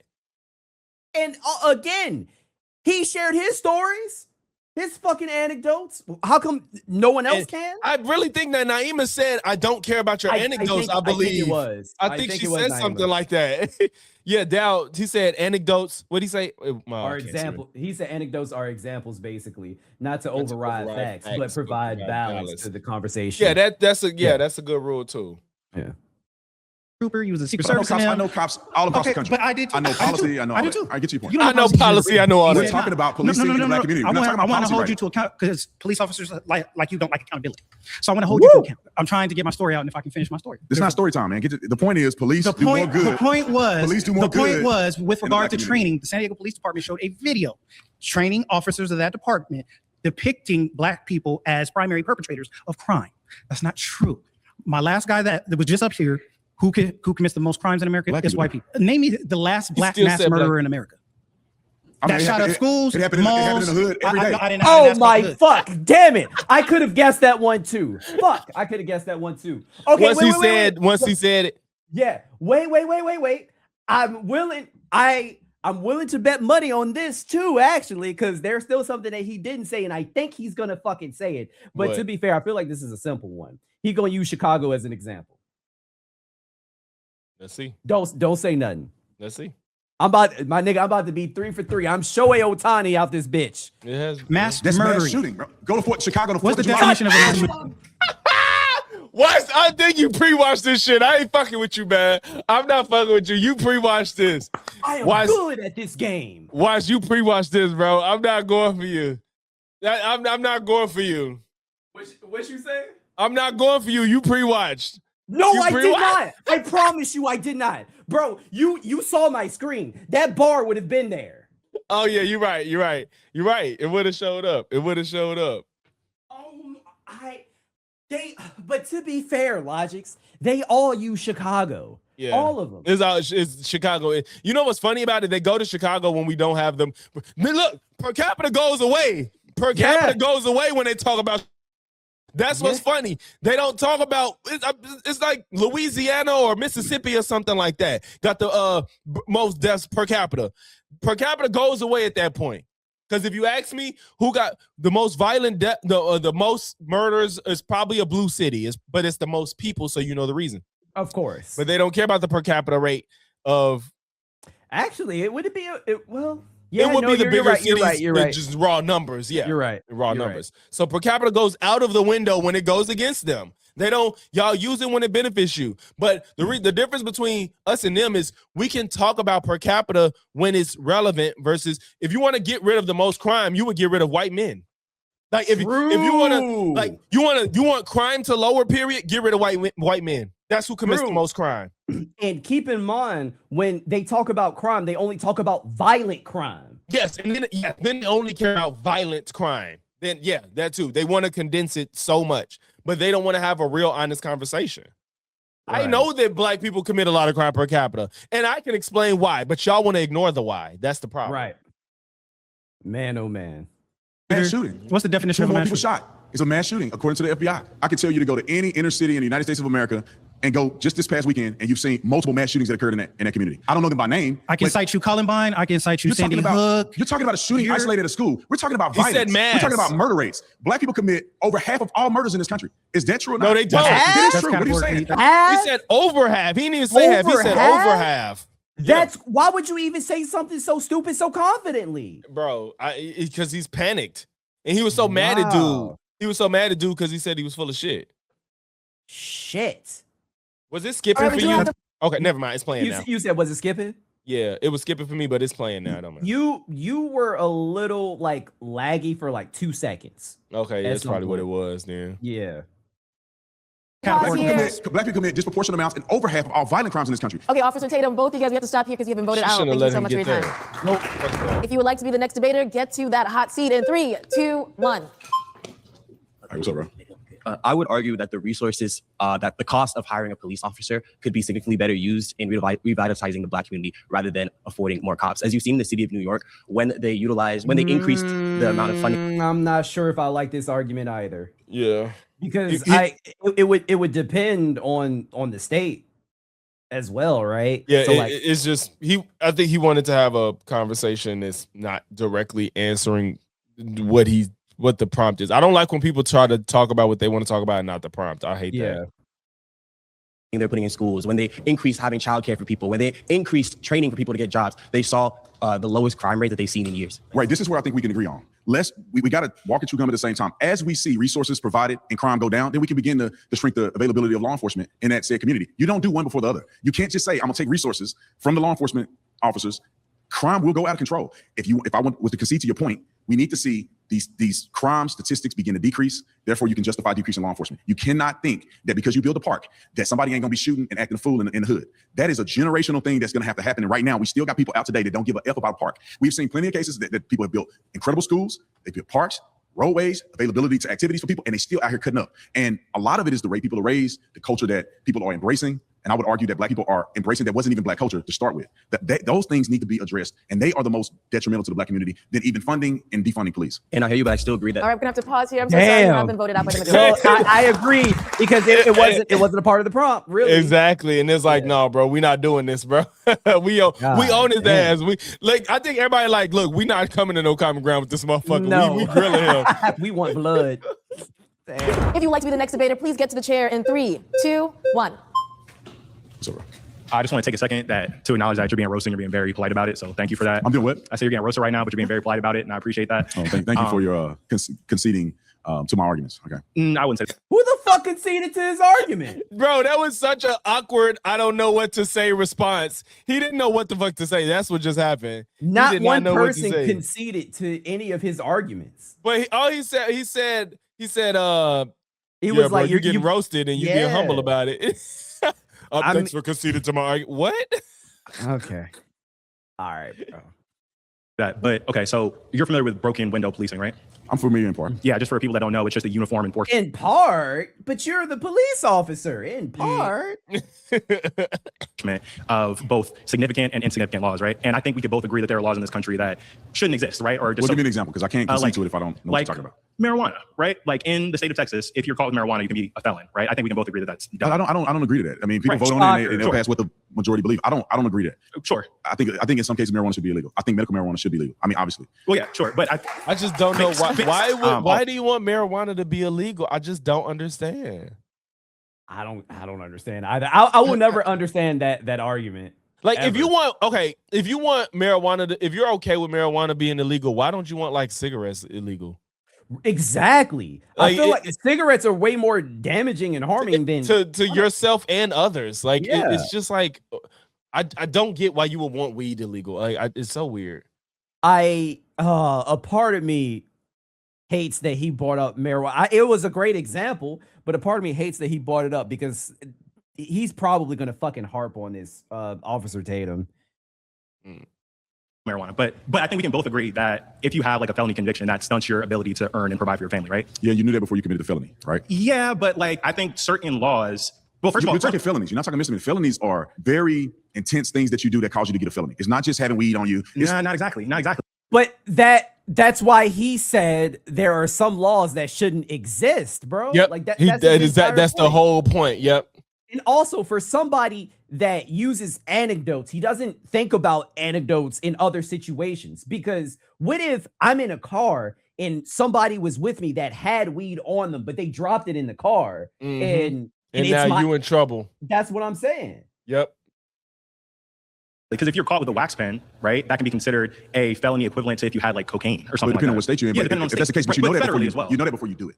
Sure. And so you make the decision. You make the decision. Everybody in here make the decision. They're not going to do that because you don't want a felony on your record because you want to be successful and be able to get a job. Is that fair? But that's personal responsibility. But let's interrogate the central claim. You're saying that police in black communities do more good than harm, right? Exactly. So if you're caught smoking a blunt on your porch and you become a felon for the rest of your life, and then you're relegated to like being like doing menial labor for the rest of your life, right? When you could have had a lot more prospect, isn't that the police causing more harm to your life? No, it's just don't smoke weed and you don't have to worry about the police. So are the laws enforced equally across the races? It is. No, they're not. They're not. So black people in this country, right, are statistically found to have been given larger sentences for the same crimes. That's not true. Watch. That's not true. Compared to the white counterparts. See, let me give you some more information to give you a better perspective. A lot of it is because people have committed multiple crimes before they get to the final crime sentencing. Yes, it is. For first-time offenders. Give me an example. Where do you see? Now, here's what. And See, this is so. Where do you see? In God, the whole give me an example is just like it's escaping the crux of the argument. You know what I'm saying? It's just not. It's just such a actual disingenuous way to engage with this conversation, bro. Oh, nobody's sitting here asking you for examples of what you're saying, because if the general sentiment is understood, I don't need an example. But you're not being honest. Like, let him prove the case through the empirics and the rationale behind it. Don't say give me an example, because when dude gave you an example, you still argued him to the death for the one I forgot what he was arguing, but he gave you a name and you still argued him to the death. So you don't care about the history. So you don't care about the example. Very true.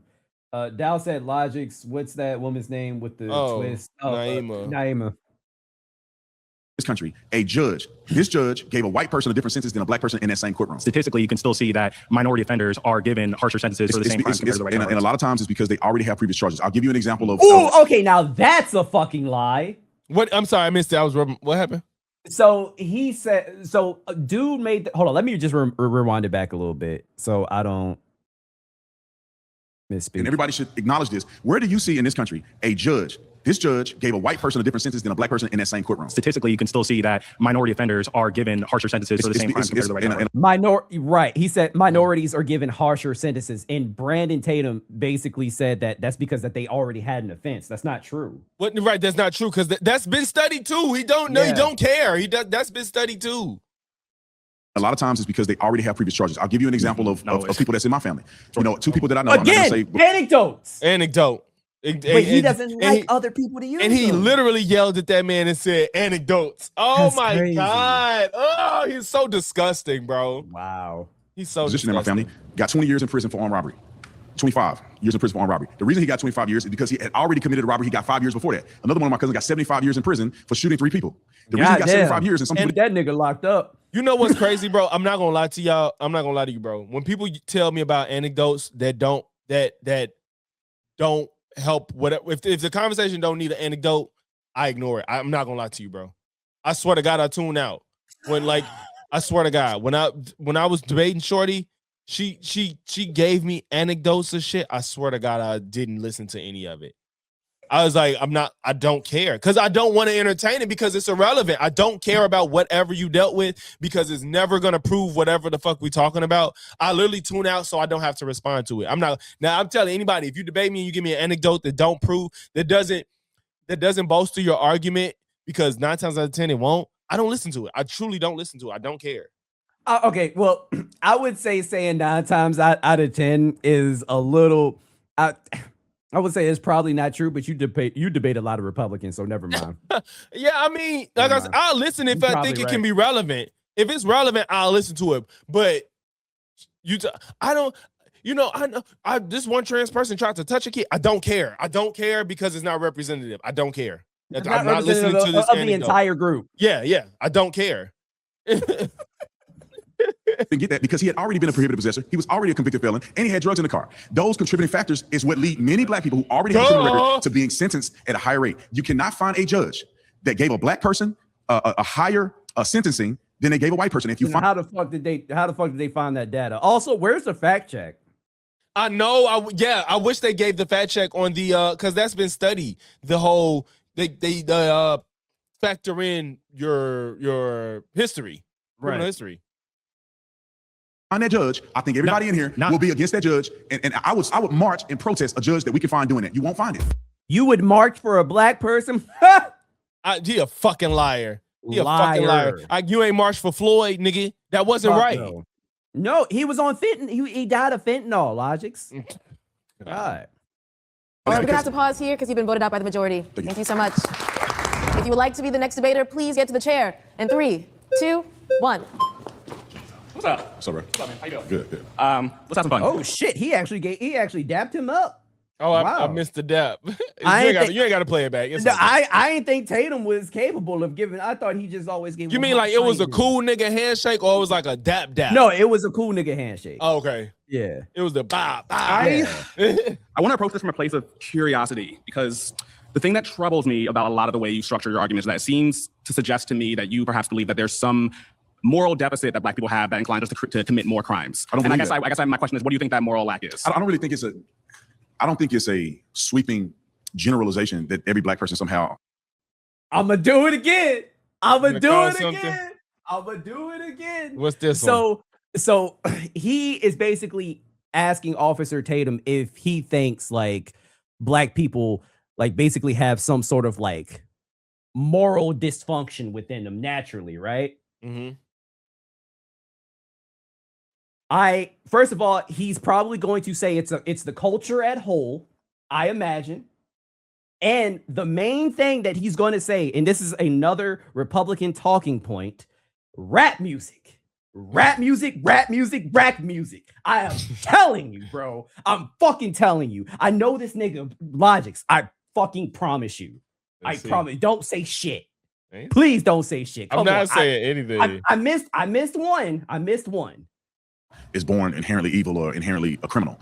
I think that there's different things that do cause people to fall down a path of committing crimes, which is what their fathers did and what their mothers did. One might say context and systemic racism. I don't think it had much to do with racism. No. I don't think it has like for instance, we can isolate criminal activity that happened in the black community that has no hand. Okay, maybe I was wrong. Involvement from white people. Yeah. You know, a young man deciding to grab a gun and do a shooting has nothing to do with white people. A young man having sex with 5 or 6 women, getting them pregnant and not standing up for his responsibilities has nothing to do with white people. See, but when you tell stories like that, it seems to suggest that you're saying that black people are responsible for all of that versus these isolated incidents, these mythical isolated incidents that you're bringing up. I'm saying it's personal responsibility. So you're saying there's no white man there. There's an epidemic of personal responsibility by the black community. I agree. How do you measure that? By looking at the effects of it, looking at what black people are doing over time. So earlier, people come up and giving you a vast number of statistics that indicate systemic racism, inequality, poverty, education happened over and over again. Yet you claim black people have an epidemic of personal responsibility, but you can't give a single statistic that indicates that. They have an epidemic of personal responsibility. You see the outcomes. Is it the rap music? That's one indicator. Yeah. Is rap music? Let the bodies hit. Who wrote that song? The black guy said it. Hey. Hold up. Because I thought this was going to be coming from Tatum, but that was actually a valid ass point. But wait, I don't think you're right. I don't think you heard my Freudian slip, bro. I said, yeah, but the black guy said it. I said, no, I didn't hear that. But no, I said the black guy, but it's 2 black guys up here.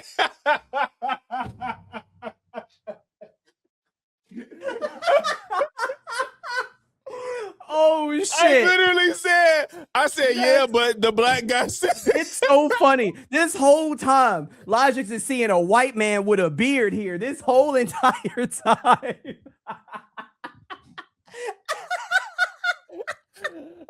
Say bald. Shit. I didn't say bald. No. I didn't say the other guy. That's so fucking funny. If you can get, I need this time stamp because I need to show it to you how you missed what I said. Black guy. That is so funny. Wow. No, I genuinely didn't hear you say that. I know, because I said, I'm like, why did I'm like, damn, I said the black guy. But yo, dead ass though. That was a good example because that's very true, and I love that song. Oh, you talking about how to let the bodies flow? You know what's funny though? When he said it, it's fucked up. I immediately thought about Offset's body song, and that's fucked up. But I knew what he meant. I knew what he was talking about. But I immediately, I'm like, cause Offset shit was hard. But I didn't know what he was talking about. But I thought about.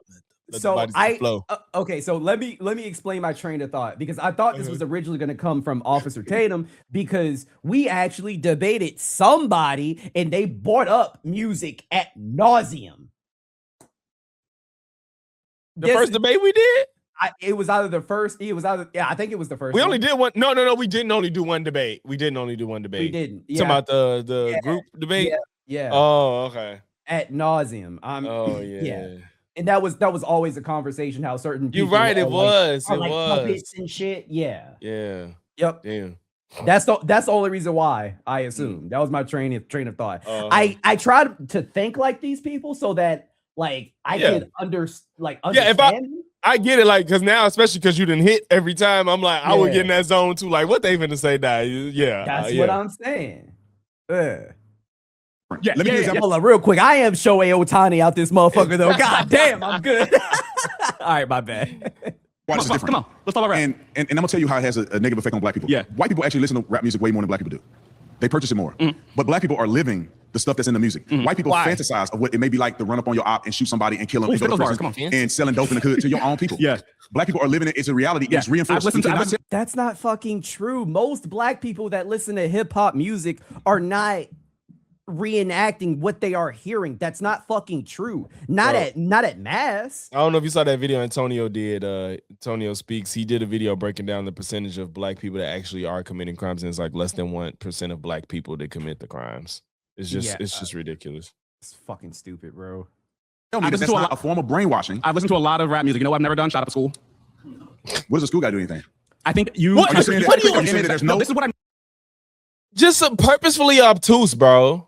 What does a school have to do with the? What does the school have to do with anything? Bitch, why are these people shooting up schools and they don't listen to violent music? Exactly. The motherfucker, like, what? Like, y'all don't care about the problems. Y'all just want to bitch about the results of things. Yep. I know that these people have mental health problems. That's why we need to invest in it. I know that crime comes from poverty more often than not. That's why we need to address the poverty. Stop acting like personal responsibility is the end all be all to this shit. Exactly. God. I mean by you're saying that there's no negative. No, you're saying there's no negative. Some kind of lack that causes people more prone to violence, but you don't acknowledge any of the historical context. Are you saying that there's no negative effects of brainwashing yourself about killing your brother and sister and listening to that on a day-to-day basis? There's no negative effect in that. Right? Why are you calling this as a uniquely black thing? Because black people the argument that like violence has been a part of art all the time. I write for a living. You know, glorifies violence. William Shakespeare. You know, glorifies violence. Quentin Tarantino. You don't see anyone talking about, oh my God, this is responsible for all the white crime, even though there are more white criminals in America than any other race. We're talking about black. That was a fucking fantastic point. Because that is true. Like, I hate when people act like black people are the only ones to glorify violence. And I feel like since hip hop is the most popular genre, they just automatically look at black people, but they also forget about other forms of entertainments like video games, movies, like. And there's never been a direct line from any type of art form leading to violence in mass. Like, right. It's never been. Usually, even when people listen to something, it's like they've gotten themselves in. I don't know if I think real quick a story, an anecdote, but it's just a story. When I was in college, one of these guys he thought our roommate snitched on him to the police. So when we didn't know it was going to happen. When we got in the crib, turned on Chief Keef to hype himself up to fight him. And it was like you wanted to fight anyway, but you had to gas yourself off. You had to gas yourself up to bro. The man turned on Chief Keef, blasted the shit, and just stole off our damn roommate in the middle of the fucking crib.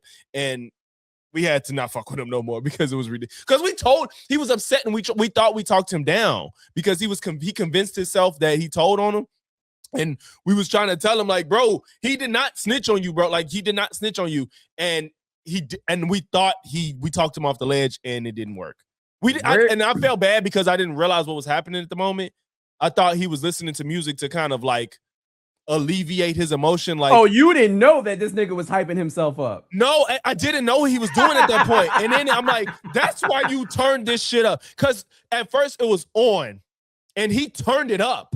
That's so funny. He turned it up super loud. At first we was just in there vibing to the music, and he turned it up. Y'all were in there vibing with him? Bro, I swear that we thought we talked him off the ledge. That was the point, because we had a conversation before my roommate got back. So we was like, bro, like, relax. He didn't tell on you. Like, that's not what happened. It's just not what happened. So we thought he'd say, like, I'm gonna chill. So we was listening to music, and I don't know if he turned on or it came on. He turned it up and then started jumping up and down. I'm like, all right. And the next thing I know, he just fired off him. I was like, oh my God, bro. And yeah, we had to stop fucking with him after that because that was crazy. Like, nigga, you don't live here. Like, damn. I wonder where he is today. I don't know. I reached out to him like years later, and he was like, don't fucking DM me, nigga. I ain't cool with you. Cause I was like, it was like a lot of time had passed. Cause we did stop fucking with him. And I just saw that he was okay in life. And I was like, I just DM'd him. I'm like, glad to see you okay. He's like, don't DM me, nigga. I was like, okay, well, fuck you too. Damn, that's crazy. Like you did something. Yeah, exactly. But it's like you stole off my roommate and my crib for no reason. Like it so it was just like, bro, that's crazy. It's been it was four of us. It's hilarious. I feel like that could be a fucking Key and Peele skit, bro. Low key. Yeah, but it just was not funny because we were so mad because it was like that was our roommate, like, and we know he didn't snitch on him, so it was just fucked up. He got in a fucking fight for no reason. Damn. No, that was a funny anecdote.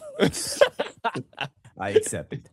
I accept it. Yeah. Do you think that black hip hop music, rap music is detrimental to the black community? No. You think it has no effect on the psyche of a young man listening to that every day? No. Right. I disagree with you on that point. No. I'm glad he stood on it. I'm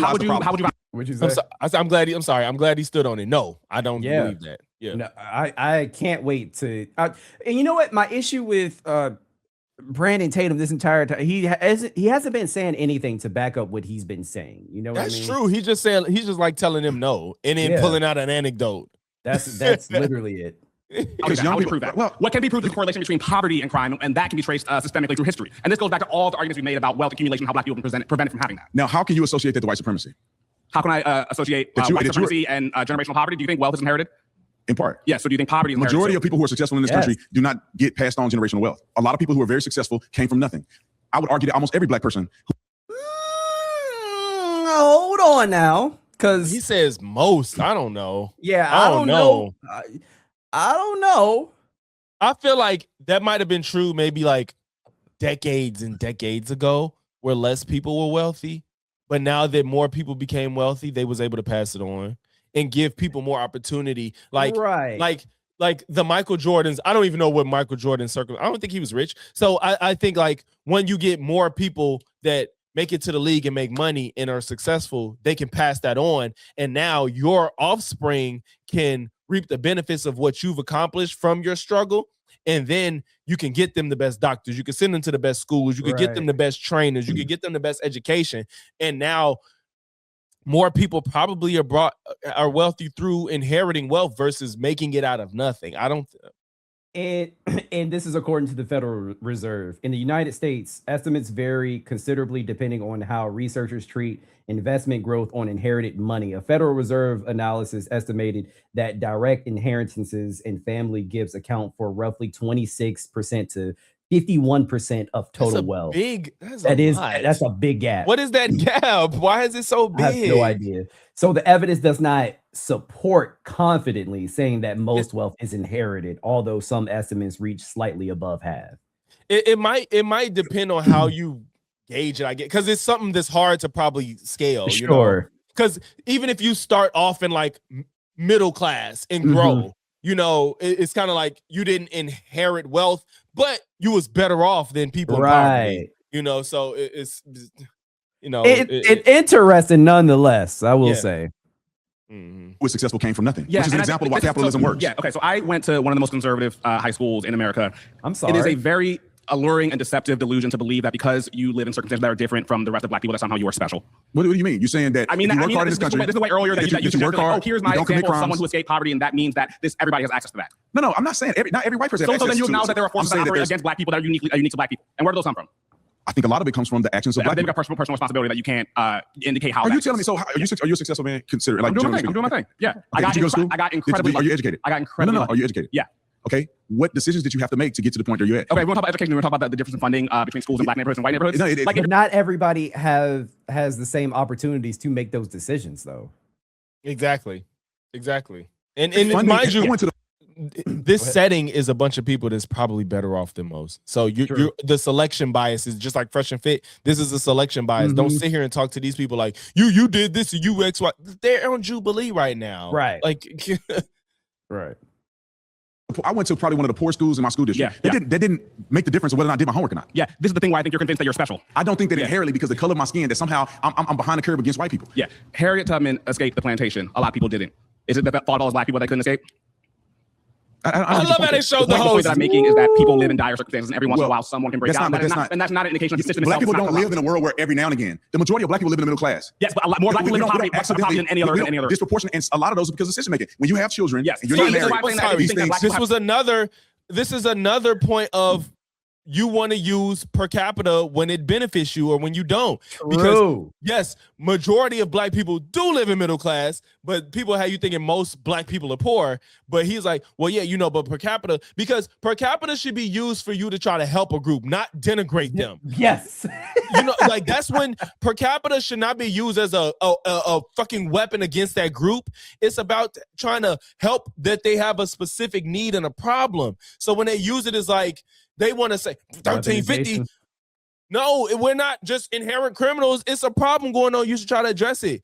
Just like it's a problem going on. Black people in poverty, it's a problem. It's not to say that we're dumb. Because if you use Black people, now you saying most Black people is in middle class. So why you in here talking about all the Black people that's committing crimes and 13? You over here talking about 1350 pretty much.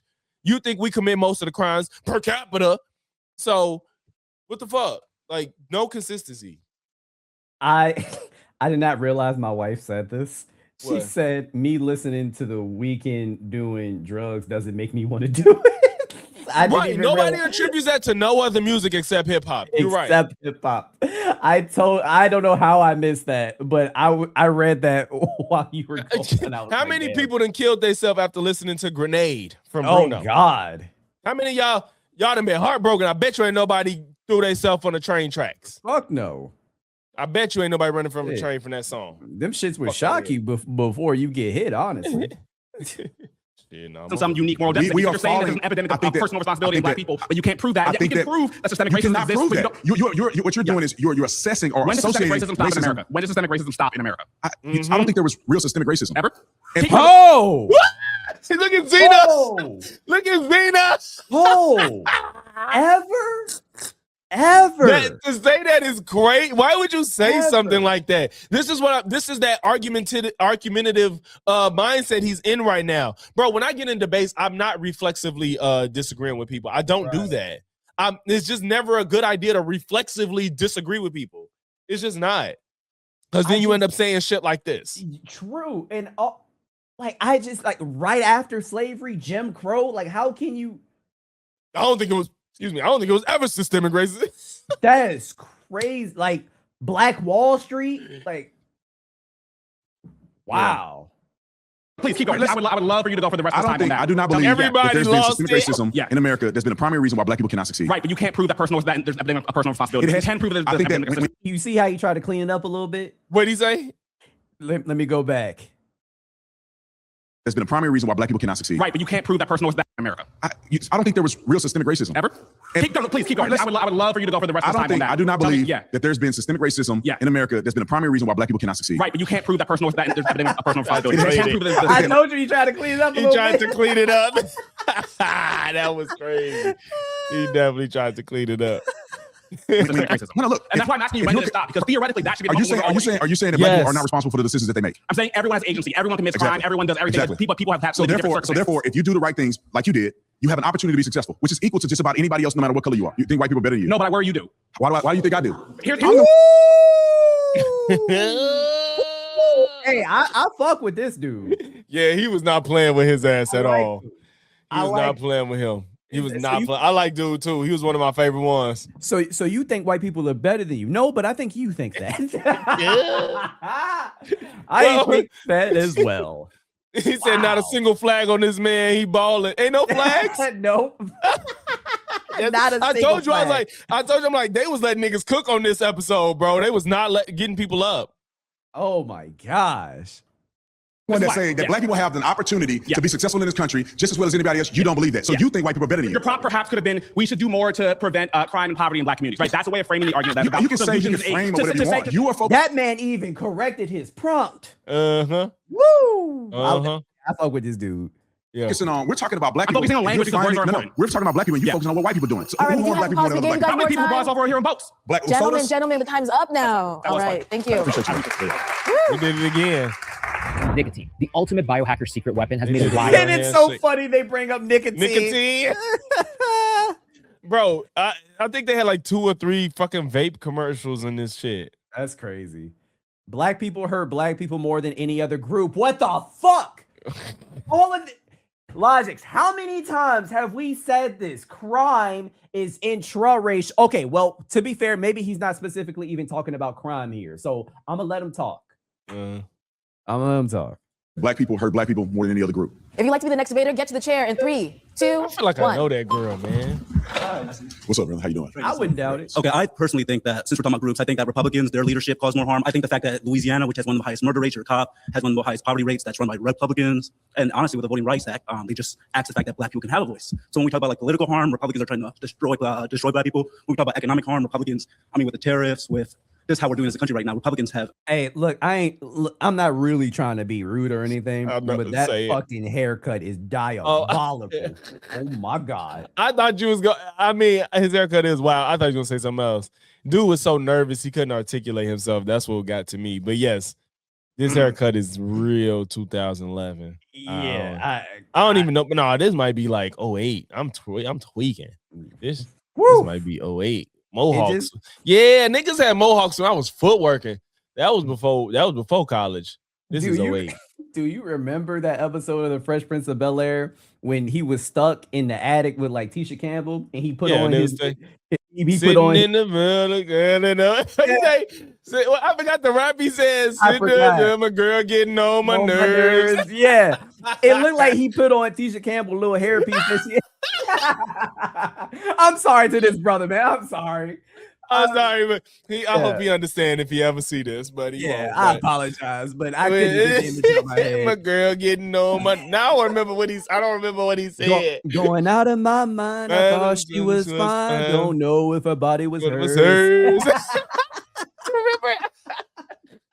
Oh shit. Yeah, I agree on but yeah, I think he was super nervous. Dude was really nervous. He couldn't even stand a chance. I felt bad for him. But I get it. Speak, profit. We can go back to racist policies like redlining that, President Trump has participated in twice. I just don't understand how black people are doing more harm there. Okay, I disagree with a few things that you claimed. But what I'm saying is that if you look at, I don't know the ages of everybody in this room, but if you're 25 and under, the leading cause of death for you is being murdered by another black person. Well, what do you mean where? Where are victimization of black people higher? That was in the fucking beginning. Wait, what? That was in the beginning. He said for the ages 25 and under, you're more than likely to get unalived by a black person. That's just not true. I was gonna say, is that true? And am I wrong? Isn't that like a car accident? Well, okay, 25. I don't know. When you add, I'm thinking about like kids, like 10 and stuff. I know it's like car accidents for really young kids, or freak accidents. I think you're right. Let's see. But under 25, once you get into that 25 to 18, you probably these black people only 25 to 18. It seems like it could unintentional injury, commonly called accidents. The category includes motor vehicle crashes, accidental drug overdoses, drowning, falls, and accidental injuries. I haven't looked at this in so long. But wait. But what's the age? Was it under 25 or is that like under 18? This is 1 to 24. Oh, see, man, fuck this nigga, bro. Like, and I was willing to give him grace. I was willing to give him, once you add in like 25 to 18, you know, I feel like maybe, but no, that's why I'm like, it's you like under that age, it's like car accidents and shit like that. Like, no, bro. You were absolutely right. And before anybody say anything, this is coming straight from the CDC. Okay, so you got the source. Yeah, like, see, I was willing to even get his fuck ass some grace, bro. Nope. I hate this nigga, bro. In black neighborhoods. Where? In red states. In Mississippi. Black neighborhoods. Well, not necessarily true. Now Mississippi you went as a from under state. 25 to black under 25. Now you black under 25 in black neighborhoods. So what is a privileged under 25 white boy doing in a black neighborhood? That's like, what I want. yeah, let me pick for the exact demographic that I'm talking about to illustrate my point. Like, Exactly. what the fuck? Wow. Yeah, most Obviously, women, has majority white people. girls between the ages of 10 and 13 start puberty. Yeah, motherfucker. Jesus Christ. We're talking about cities that are primarily black that are dealing with these issues. So my problem with this is that whenever we talk about black harm, we're only able to talk about murder rates. No, it's not just murder rates. I would argue that black people And that's systemically. what I said. That's why I was like, I don't know if he's only going to talk about murder rates, because you could define harm in many different ways. And I hope after this guy that we can kind of have some sort of understanding of what he means by this. Because I'm not sure. Voting for Democrats have been very harmful to the black community. How? Well, when you look at, let's start from Martin Luther King all the way on. There's plenty of statistical data points where black people have declined. Who had? In the birth rate, let me finish. Okay, I'm sorry. In young black people born into single parent homes, black people engaging in employment. Can I talk And mind about you, hold on a employment? second. Let me get to point by point. Yeah. And this entire time, black people have been consistently voting for Democrats, which I argue is hurting the black communities. You went to employment, right? So let's talk about unemployment. Who had the lowest black unemployment?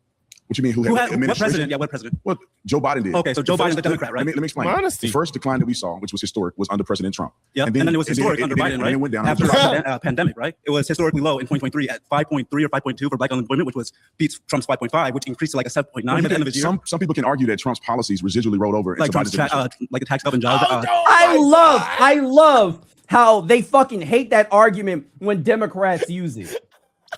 That's Not only crazy. that, dude said in 2023 it was at a historic low. He talking about some could argue that, but Trump did roll into Biden's.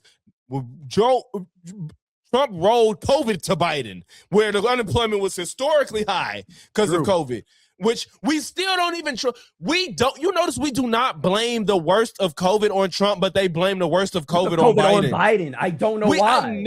It's never a thought in my mind to. I blame Trump for mishandling it, meaning it didn't have to be as bad as it was, but it's never a fundamental argument against Trump for me because it wasn't 100% his fault. No. But they blame 9% under Biden. Oh, did Biden cause 9% inflation? And they'll say yes. They'll say yes. Like, and people you know. And that's honestly one of the reasons as to why Trump didn't get reelected in the first fucking place, because he handled COVID terribly. Exactly. Exactly. And he talking about, oh my God. That should have been a fact check too. It should have. Where did they go? They fucking too much for his ass. Damn. They got tired. It should have been like he lying. They should just been like he lying. They should just put that on the screen like he lying. That would be such a funny edit. He lying. I wonder if I could get ChatGPT to do that for me. Oh yeah. Just make a Jubilee style fact check and just put he lying. He lying. Look down. He lying there. He lying. Back in rural areas. Tax cuts do help black people. I don't know if you believe this or not. Black people do have jobs. They do rely on taxes being cut. That's why Biden had a lower unemployment rate. But when we were talking about tax cuts, Biden had a child tax credit that Trump took away, that the Republicans didn't want to put into his 2023 and 2024 year.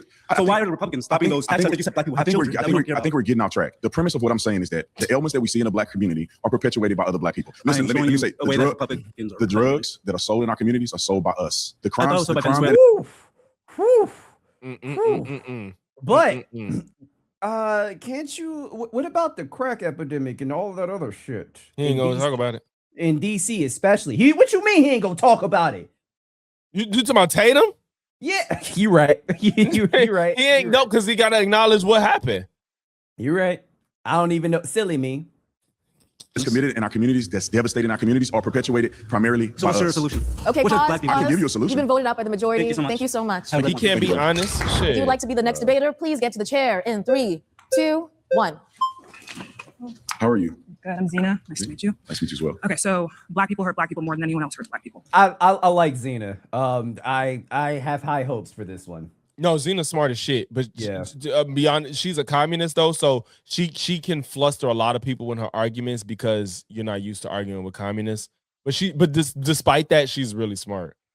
You know what? Communists really fascinate me because I'm just like, well, when has it ever worked? Yeah, it just sounds like, because the thing is, it sounds like a utopia, and when you've never been there, it sounds like the best thing ever. You know, right? Like the idea of communism sounds great. Theoretically, it sounds great. It's just I just don't. It's not fathomable to me. Nah, like you said, like theoretically, I guess, but especially every time it's implemented, it births dictators. So yeah, and then like if life was like video games, sure, like infinite resources. If I can go to a store and whatever I need is always going to be there, sure. But it's just not. It's yeah. But she's smart as fuck though, regardless. I agree, but that's a little too far left for me. My question to you is why? Well, that's a really good question. I think that it stimulates from a few different facets, and I think a lot of them are responsible, but for the most part, by Black people. When you are not raised in a loving household, you're not protected, you don't have a father in the household, those things lead to devastating outcomes. Young men doing things they're not supposed to do, like we see in modern society, these young YNs. All of these things are contributing factors to decisions that we make. Okay, cool. So what you're describing is a byproduct of poverty, right? And what we know under a capitalist system is that poverty compounds over time and history as well as wealth. And what has happened systematically as well as systemically in the system is that Black people have been pushed away from wealth-creating mechanisms. This has happened for generations, even past slavery. Even if we were to argue that after slavery, nothing else happened. There was no Jim Crow laws. There's no redlining. There's no unequal implementation of the GI Bill. We would still see that like our country has lived under this disenfranchisement of Black people longer than it has been free. So my question is, what do you think accounts for like the $4 to $16 trillion that was stolen from Black people through slavery? Like where is that equalizing mechanism? I don't believe that you can say that money was stolen from Black people during slavery. Oh, but it was free labor. Oh my God, Tatum. You telling me if people work for you for free, you didn't steal from them? It's almost as if he's acting like, well, it was slavery, so they couldn't have got paid, so it wasn't stolen. It feel like that's what he's saying. It's like, well, it was slavery time, so they wasn't getting paid. You couldn't get paid if you was a slave, so it wasn't stolen from them. But it's just like, nigga. Does she have to be like, well, our wealth was taken from us because of chattel slavery? Bro, that's the clear implication of what she's talking about. What is your justification? You're not justifying slavery, but what is your justification for saying wealth wasn't taken from us? I am really trying to figure out if he's being disingenuous or he's stupid, and I'm in the middle. It's a combination of both. Like it's just because that's crazy. It's literally they worked for free. They didn't get anything out of this. And you're a capitalist, so that should be a problem for you, sir. This should be a problem for you. Because they didn't like, does he really have the mindset? Oh, well, they were never paid in the first place, so they didn't physically steal their money. They didn't steal anything from them. I can't cross my eyes. I'll probably fall out. But yeah. Fuck, bro. Oh my God. Zena, please get his ass.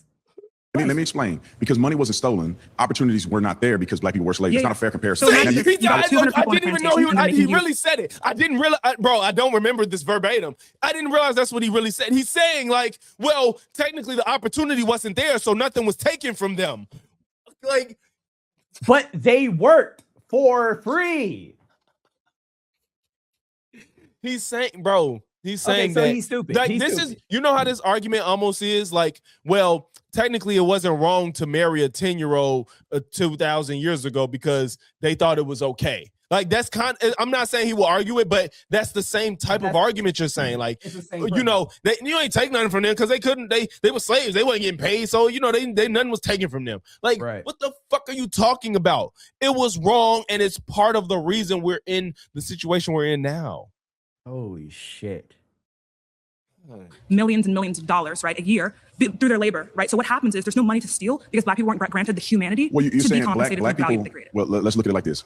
This is an environment and a dispensation of time where slavery was a fact in reality around the world. And we live under capitalism, right? Let me explain. So it's not like it was somehow uniquely. Oh, it was very unique to the West. Uniquely in the United States of America. Chattel slavery? Majority of the slaves. Do you want to were in compare South chattel America. slavery? Let me just give you an example. Majority of the slaves were. This is another Republican talking point. They love to say, well, America wasn't the only place where there was slavery. Chattel slavery was actually pretty fucking unique. Yes, it is unique. And you notice that she kept asking and he didn't acknowledge it. Right. She kept saying chattel slavery, and he didn't even respond. He just kept ignoring that question. And it's not by mistake.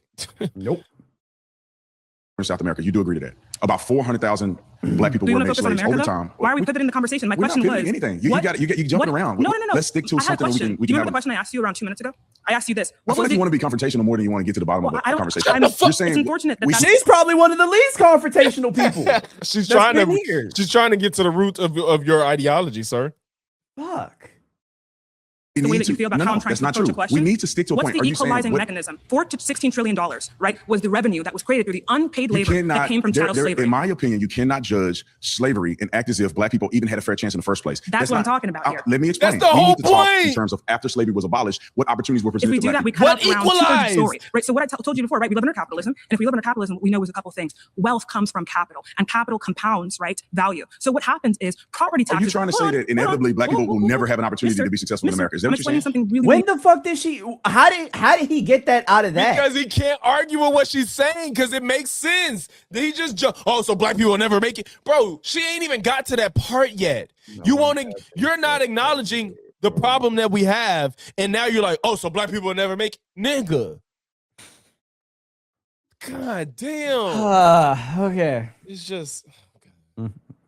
Crucial here. I mean, can you answer that? Because I think we'll be on the same platform. You can't interrupt me when we're not having the same conversation. I'm trying to get to a point where we can have a real discussion. If it is the case that you're ignoring it, like fund our school systems, build them up, okay? And we see redlining literally labeled neighborhoods where Black people were living as full of inharmonious racial groups to the point where they couldn't get the mortgage, right? This was 60 years ago? Grandparents, parents, right, who experienced that inability to have a home. 2/3 of the middle class gets their generational wealth from properties. Where's this equalizing mechanism? Why do you expect there to be a similar playing field? Okay, I think we're going to go in circles if we go back in time. What mechanism?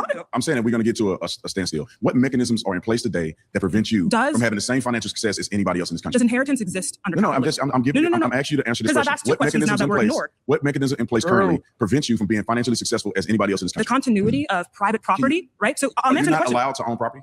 That's not the question. Not what she's saying. No, we know. Let's put it this way, because we're going to get into an argument. He won't let her talk, Logix. Because he's scared. He's scared. Tell me, you saying Black people can't own property? Or what is? I don't know. Is that what he said? Whatever. Yeah. But regardless, it was not responsive to her point. It was not responsive. He's trying to get the conversation to a point where he's more comfortable. That's all that's happening. Circles. I don't think it's going in circles because you're not answering the question. Here's the thing that we can agree on. Let me say, there's the thing that we can agree on. We can agree that there was discrimination in this country. We can agree that there's some elements of. Do you agree that inheritance exists? We can agree that there's elements of things that happen in this country that put Black people behind. We can agree to that. Okay. But what I'm telling you is that we cannot still live 60 years ago and act as if we don't have an opportunity today. Here, we can break down redlining. We can go through the process of all these different things. Let me address it. Because I don't think that we're telling a full story about redlining. I don't think we're telling a full story about economic opportunity for Black people in America today. You're right. So white families, on average, have a 10 times higher median household income than Black people. Why is that? And that's why I want to answer for you. Let me answer. You asked me a question. Why are you answering the question that you asked to me? You just let me answer the question. No, I don't want you to answer it for me because I want to answer. I want to participate in it back and forth. Okay, come on. The reason is because wealth in this country is passed down. The biggest, in 2020, they projected that $765 billion, right, was passed down through gifts and bequests to the American population, right, the middle class, and that's just the middle class. That is the majority way that wealth funnels down in this country. Are you saying that Black people are not currently able to have financial success in this country just like white people? I'm saying that Where is he? Logix, I don't know if I can do it. Because you see how he's trying to speed run. He just wants to get somewhere he wants to be comfortable. Right. Are you saying Black people can't be successful? Nigga, you're not even engaging with anything that she's saying to you. Nothing. I kind of feel bad for her at this point. I don't, because wait, for her or him? No, I feel bad for her because I feel like she wants to have a genuine conversation. Oh yeah, but he's scared of it. He can't do it. He's literally incapable. Like to her, this is probably mad frustrating. Yeah, yes, that's why she got more heightened over, because it's like you said, like she's literally trying to have this conversation with you, and you're scared as fuck because you have to lie to get through it. So she's frustrated. Comparing a tortoise to a hare right now. I don't think that's true. I think it's are you alluding true. to the fact? Let's talk about redlining real quick, because I think that it's been disproportionately represented. When you talk about redlining, do you know? And I think it's good for the crowd to understand this, that in the red line districts, 92% of all the people who live in the red line districts were white. Are you aware of that? Where's this source coming from? Before I read that fact check, wow, the majority of white people, he said the majority of white people live in red line districts. Majority of red line districts were white, is what he's saying. Oh, okay. Yeah. All right, now let me read the fact check. This is the same as the poverty thing, though. Most people in poverty are white, but it's because of the population. Got you. Yeah.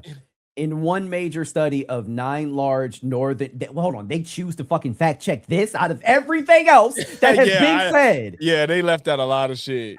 In one major study of 9 large northern and midwestern cities, white households made about 85% of households in areas subsequently given HOLC's lowest D rating. That majority white composition reflects the city's much larger white population and does not mean exposure was proportionate across racial groups. Gotcha. Redlining specifically labeled. Do you not know this as a fact? How about this? The underwritings of the HOLC specifically said that Black groups, right, were seen as inharmonious groups that we should be very wary. More than 97% of Black individuals and 95% of Black-owned homes in the study sample were located in areas subsequently rated D, compared with 49% of white individuals and 39% of white-owned homes. Black residents were therefore far more likely to live in D-rated areas, although the study concluded that much of this concentration resulted from discrimination and restricted housing choices that predated the HOLC maps. Gotcha. Will be somewhere here for you. Right? It said, that's what the inharmonious FHA, groups. That's Black what the people FHA are titled as FHA. Okay, they both work together. The FHA underwriting manual, not HOLC, used this language. It warned of inharmonious racial or nationality groups and incompatible racial and social groups, showing how federal housing policy treated racial integration as a risk to property values. Fuck. Yeah, bro. They tried to use the whole. I did that when I did my Keno Flex debunk. He tried to act like, white people were in red line areas too. Bitch, they was targeting Black people the whole time. I don't care. The term inharmonious is crazy. Yeah. Yeah, like, no, this ain't happening, bro. This can't happen. That's what it's saying. Wow. No, they did not work together. They were different. They work together. Guys, you have to pause the I note know out. somebody Thank that you. look like her. That's what I know. If you would like to be the next debater, get to that chair in 3, 2, 1. Peace, brother. What's up, brother? So we're talking about black on black crime.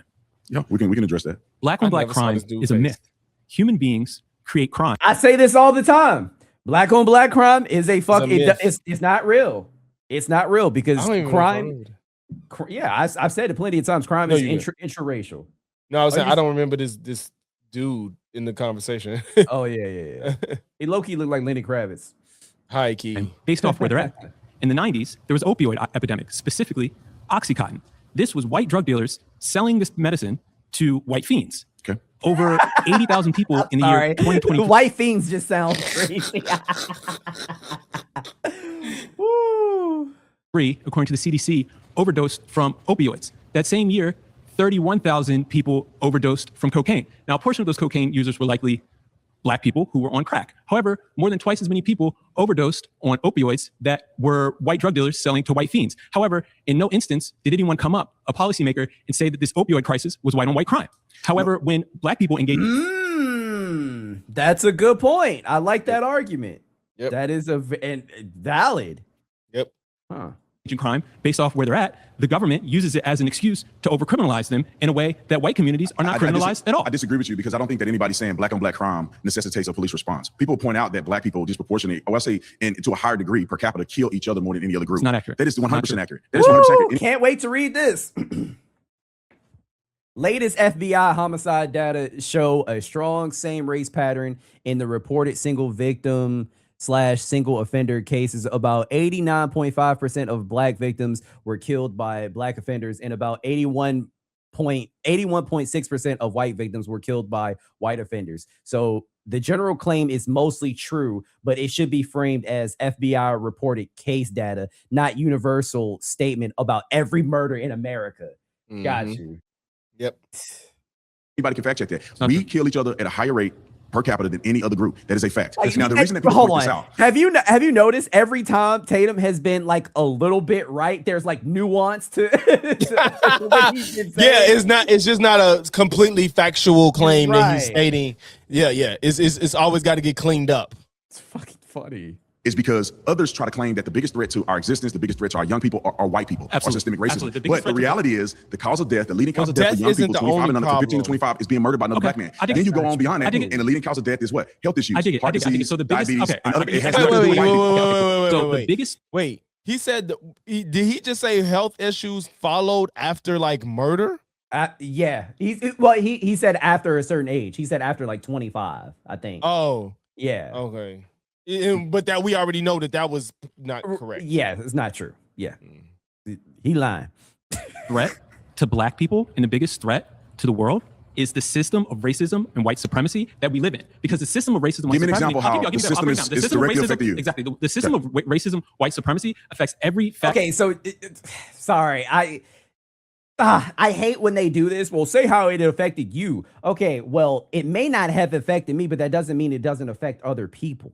Yeah, I don't know if you remember when we was on that show, bro. I said, I'm like, I've never, as far as my memory serves, I don't ever think I've experienced overt racism in my life. And I have. Yeah, we talked about this, I think. Yeah, like I don't recall an overt racist moment in my life, but I would never just try to act like what I experienced is the norm ever. Exactly. Yeah, I think I've experienced a racism that I've felt like was racism that wasn't overt, but I don't have proof of it. But I would never. You know what I'm saying? Like, it's like times I feel like no, that was right. Well, no, yes, in my strong inclination, it was racism, but I just don't have proof. So you recently told me a time. Actually, that was really recent when you were at the movie theater, right? Oh shit, yeah. The movie theater incident, yeah, shit. But you know, it's like it's minor, so I'm just like whatever. But yeah. Action of interaction. I'll give you them. We're talking economic, social, and sports. So these black drug dealers that you're mad at. For example, Freddie Gray. Freddie Gray was a petty black drug dealer. He still was selling drugs. Yes, he was selling drugs. He was selling drugs to black people. Okay. But no petty white drug dealer has ever been thrown in the back of a paddy wagon and ended up dead. Only black people only petty black drug dealers are criminalized for selling drugs. That's because we live in a system. You want to go to Freddie Gray? Who's the judge? Who's the judge? Criminalizes the actions of black people. Who's the judge? Petty white crime. Who was the prosecutor and judge that allowed those police officers to get off in that crime? It was a black judge and a black prosecutor. Also, in 2018, I'm trying to make this quick. Notice how the goalpost has to keep moving so he can be right. We went from the problem of even being arrested and thrown in the paddy wagon to end up being dead. So all this happened. You're not going to question that the judge was black. Yep. Now it's still a black person's fault, even though a black man ended up dead. This shouldn't have. Right? Fucking crazy. The judge was black, so it's his fault. And did you notice? I don't know if you caught it, but before he was about to say, well, why do we have to keep talking about white people? Brother, your claim is black people hurt black people more than any other group. So we have to talk about other groups. There's a reference point that we have to address. Like you can't just talk about it as black people if you're referencing in reference to other groups. That's what I'm saying. From multiple officers in Baltimore who were found guilty of planting drugs and weapons on black people and arresting them. That is an example of racism, white supremacy being used to weaponize crime and criminalize black people. You've never heard an instance in which petty white drug dealers have had drugs and weapons planted on them that has led to their arrest? Have you ever been a police officer? Have you ever arrested anybody? God, no. Well, let me break this down. The things that you're saying are focused on what's happening in the black community. You don't know what's happening in the white community. I know exactly. I just told you they're fiended out. I told you there's an opioid crisis. White street drug dealers are selling street fentanyl and opioids to white fiends. But it's cool and it's not over criminalized. Cool to who? It's cool to So you're it's saying, cool to the government. It's cool to the people that it's cool to the people that write the laws. The people that write the laws, the government and the politicians are not over criminalizing this behavior. They're not chasing the white dope dealer, the white petty drug dealer. They're not chasing him around and throwing him into the back of a bag in the back of a paddy wagon. The same way that Freddie Gray got thrown into the back of a paddy wagon. They're not chasing criminals. Timothy, please let Officer Tim speak. See, why she didn't do this when he overtalked the black dude that said he wrote laws? He's been over talking this whole time. Bro, you know how the dude that wrote the laws, he kept talking every time he spoke. Tatum talked over him. Now she keep doing this whenever somebody else wants to, you know, when they feeling how they feel. Jesus. Saying that there's no instances where white people are getting arrested for criminal activity, or you're saying that they're not thrown in the back of the paddy wagon and dying. No, that's not true. What I'm saying is these white drug dealers are not policed and criminalized and put on TV and looked at as criminals and drug dealers in the same way that petty black drug dealers like Freddie Gray are criminalized and thrown in the back of the paddy wagon. Let me respond. I have to pause it here. He's been voted out by the majority. If you would like to be the next debater, please get to the chair in 3, 2, 1. Back again. Okay, so thank you for clarifying the prompt for us, because I was a little confused reading it, because white people hurt white people around the same rates. But I guess my question is like, well, similar. Starting when and how are you quantifying harm? But they would probably say, well, black people are a smaller group, so it's more egregious on their end, I'm sure. Mm-hmm. It's a great question. I think that we can go all the way back to the beginning if you want to in slavery. When the slave trade was proliferated, black people enslaved each other. Where? In Africa. Black people enslaved other blacks in Africa and sold them all over the world. That, to me, that's an incredible harm of black people inflicting on other blacks and perpetuated across the world. And you have slavery now perpetuated in South America. You have it in the United States of America. That is initial harm. I would argue that the point in time of slavery in America as we know it, I believe that white people hurt black people more than black people did. Yes. Now we go post-slavery. Okay. I believe that black people began to take the torch and destroy themselves or destroy other blacks more than any other group in America. Okay, so let's start post-slavery. I'm going to ignore the thing about black people selling black people. Is that in not Africa. true? Well, do you know how many black people were sold as slaves to each other in Africa? Well, millions were sold in the slave trade around the world. Are you talking about the transatlantic slave trade or before the transatlantic slave trade? Transatlantic slave trade. Okay, yeah, but that was by white people again. Well, what you mean it was by white people? I'm saying that black people enslaved other blacks and sold them to white people. They were primarily kidnapped by the Portuguese. There was not primary kidnapping. It was an actual legal slave trade that existed. Yes, and millions of transactions between Africans. The legal slave trade that existed before the transatlantic slave trade was mainly based on when a tribe conquered another tribe, they were prisoners of war, which is still enslaved, but it's different from the transatlantic slave trade when we're talking about black people hurting black people versus white people hurting black people, right? But I wanted to go focus on your claim about post-slavery. Yes. So the primary, I guess, what do you think black people were doing post-slavery? Well, you know, I think there's a period of time where there was an explosion of black excellence. Yes, Reconstruction. After slavery was abolished. Right. You know, we have black people fighting in the military, black people owning their own companies, building wealth. We have Black Wall Street. Okay. We have, you go on, so on and so forth. Right. And I believe that as black people begin to support Marxist theology, Martin Luther King and others put us in a path. Did he say Martin Luther King had Marxist ideologies? Yes, he did. You ain't heard that new right wing? I don't even know if it's new. I've never heard of that before. I don't even. This fun. This pause on Xena holding her head. It's fitting because I don't know if it's new, but the right has been pushing for a long time that Martin Luther King was a communist and a Marxist. Yep. Never mind. Never mind. It's okay. I can't. I couldn't even try to. I can't give. There's no amount of good faith or steel manning I could give to this idea. Like, it's just no way I could ever try to make sense of this idea. Do these people like they just like they try to say Hitler was a communist too. It's like, it's just ridiculous. All they want to do is associate anybody that they don't like with communism because they think communism is the worst thing ever. That's what they do. Do these conservatives have like a group chat and they like talk and be like, this is the new talking point, guys? Like, that's what it seems if like. that came out, I wouldn't be surprised. I wouldn't be shocked either. Okay. Where we rely on the government more than our own resilience. Okay. You cannot tell me that that's not true. So let's pause because we just skipped like a good 30 years of history. We just skipped I'm giving you a summation from the 30s to the 60s. Yeah, so we did Reconstruction, and Reconstruction was ended, right? Because the South took back, at the time we had Northerners in the South who were running the South so that the Union could stay together. Once the North left the South, Reconstruction ends. And that's when we see black people start to decline. It wasn't Karl Marx. Karl Marx didn't come in and say— I said Marxist theology. I didn't say Karl Marx. It wasn't Marxist theology. I mean, we're just ignoring the history of sharecropping. That's ignoring the history of Jim Crow, right? You think that Karl Marx was worse for the black community than Jim Crow segregation? Let me argue this point. Is he going to answer this? Because this is a very fucking simple answer, Logix. This is very simple. He can't fuck this up. Capitalism has rescued and made successful so many people of different backgrounds and demographics. That's why America is so great. What I'm saying is that Black people being resilient, operating through capitalism, and believing in themselves and being self-sustainable was the best path for Blacks, and they were successful in that. When they begin to rely on the government, begin to rely on handouts, begin to listen to foolish things that people like Martin Luther King said, it caused us to be more dependent on the government, less dependent on ourselves, and now you see decline in multifaceted areas. Consistent, let me say, I'm gonna let you speak, I'm gonna let you speak. But what I'm saying is that when you look at other groups, minority groups, they did not fall for that. You look at the Jewish population, look at immigrants that came over here, they were self-sustainable, they worked within their community, they built wealth, generational wealth amongst each other. Okay, first of all, what is up with this moderator, bro? This man is going on a full fucking monologue without Naima basic. She didn't even say 2 words. I'm so confused. And also he wants to talk about, you know, the Black community being so self-sustaining and, you know, we were better off without, you know, government interference. What the fuck? What about Black Wall Street? What happened to Black Wall Street? You're gonna see what happened. They did not farm out their existence to the government. Now, please? Thank you. So the other immigrant groups that you're talking about, first of all, were not subject to Jim Crow segregation laws. But do you? Jews were subject to Jim Crow laws. Answer this question, yes or no. Do you think that Jews were subjugated to subject to Jim Crow laws? But it's like, bro, why they weren't subjected to chattel slavery in America? Like, it's just like, oh God.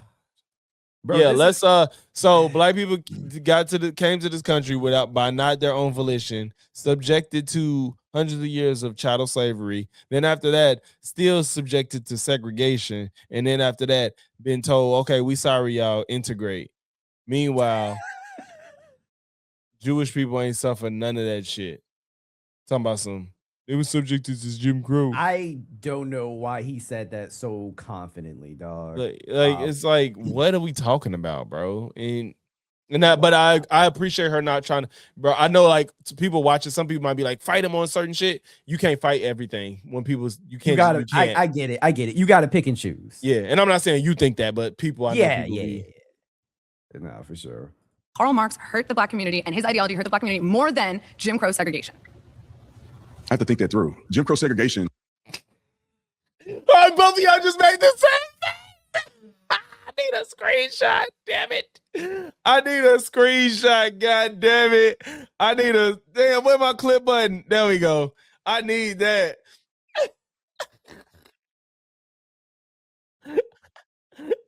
What the fuck is there to think through? That man said, I need to think about that. Bro, you and her made the same goddamn face. I'm dead. Because it's so fucking... It's egregious. Yeah. It was fucking egregious. Oh my God. There's no way that he genuinely thinks that. I fucking refuse. There's no way. There's absolutely no way. I was trying to clip this shit. I hope y'all can't hear it, but probably not. I probably can hear it. I just clipped that shit because you and her got the same face right now, and that's fucking hilarious. Wow. That meant I have to think about that. Bitch, what is there to think about? It's because you're just so ready to disagree with the left. That's why. Bro, shit, Dal got it. I appreciate you, Pikachu Dal. face. I dead ass. Pikachu face. I don't know what else to say anymore. Hold on. I had to put my retainers back in. That's crazy. Oh, okay.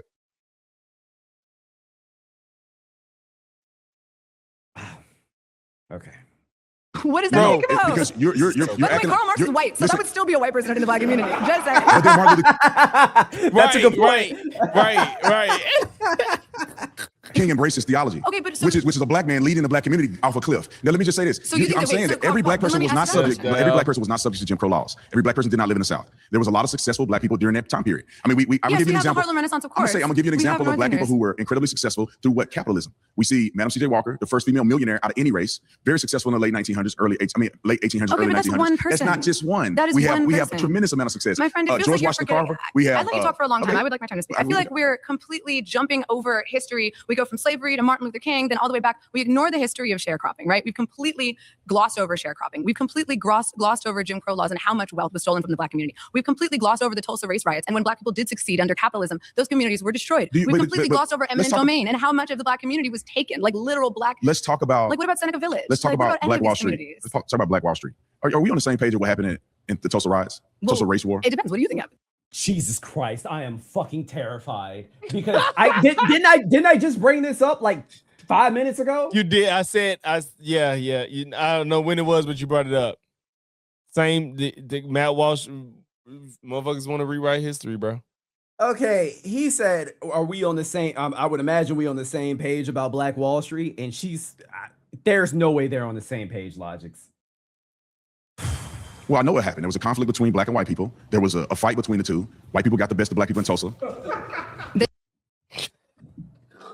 Why the fuck is he making it sound like a backyard brawl? White people got the best of Black people. Bro, this wasn't a simple fight. What are you talking about? As if it was just like, yeah, they just threw hands a little bit, and the white guy won. No, bitch. This shit was targeted. Okay, death and destruction. Correct me if I'm not mistaken. This whole thing started because a Black man, I forgot his name. He was accused of being inappropriate with a white woman, and she was like in an elevator like attendant or something like that. Yeah. And a conflict did ensue after that incident, but bro, Tulsa was getting bombed from the sky. And not only that, notice that he knows that, but he's downplaying it. Like, there was a conflict between Black people and white people, and the white people got the best of them. Bro, what the fuck is that minimization? After a certain point, it was premeditated. Like, they wanted to destroy premeditated, Black Wall Street. intentional, evil. Yeah. Like it's just every negative word. Like, what do you mean there was a conflict and the white people got the best of the Black people? Bro, they bombed a city. I don't think I love anything as much as Officer Tatum loves white people. I don't know what, bro. I wouldn't. You see, I love video games. I can't even defend video games these days. I can't. And that's an inanimate object. Like, it's just like I just people doing things to me. Well, I'm not going to pretend white people are doing it to me today. But the point is, you're downplaying what happened then to those people. Like, in that moment, there was a conflict and the white people got the better. Like, is fucking what the crazy, fuck dog. are we talking? He's saying it like they just lost a little scuffle. Bro, it's so fucking disgusting, bro. I hate, bro. This is look, an ant in the chat saying guess. There's no way I would have been able to guess that. Like, absolutely no way. I think I told you, and you're going to see a little bit of both. It's going to be some shit that people just say. I said it. I was like, I'm not saying like I was a savant, but like, you're going to see shit where it's just like, wow, I didn't even think you would say something this insane. Yeah. Like, there's no way I could have guessed that. Like that's you can't get somebody defending. No, just blatant racism. Absolutely. Yeah. Like, fuck. No, we are not on the same page. Well, let me finish. You tell me why I'm wrong. In that fight, there was a lot of Black businesses destroyed in Tulsa, Oklahoma. They rebuilt. Fight. Like this was, he is treating this as if it was an isolated incident that escalated. That's not what happened. Fucking in that, and it's so it's intentional. It's intentional. It is at this point. Like, I just don't understand how he loves racist white people this fucking much, bro. Like, fuck. I don't know, maybe 3 or 4 years later, and they begin to continue to succeed. Is that not factual? No. What's the truth? What happened then? I mean, the truth is that a community of successful Black people who were succeeding under capitalism were directly targeted because they were not of directly that targeted. It was a conflict. Yes. It was a conflict between a Black man. I believe it was a Black man. It started when a Black man was accused of lynching, was accused of raping a woman, and then because of that, there was this anger and a mob started. Inappropriate behavior with a woman. There was a conflict that occurred. The first shots rang out from Black people, shooting and killing several white people. So how many Black people were killed in total? Oh, I don't know how many Black people killed in total. I just know Black people fired the first shot. Can I tell you? It was 300. And that's a low estimate. Because it was a riot against the Black community. White people came up into Tulsa, Oklahoma. It became a violent confrontation, and white people overran the Black people in that confrontation. Can I ask you, because it kind of feels like you're defending the race riot. Yes. Oh, Naima, fucking thank you. Thank you. I'm so glad that she said, because no one else was gonna say that shit. I'm glad she was the one to say this. Oh God. I can't defending this shit. Like, what's happening, bro? And he's gonna say now. This I can guess. He's gonna say, "I'm not defending him. No, I'm not defending him. Yes, you are.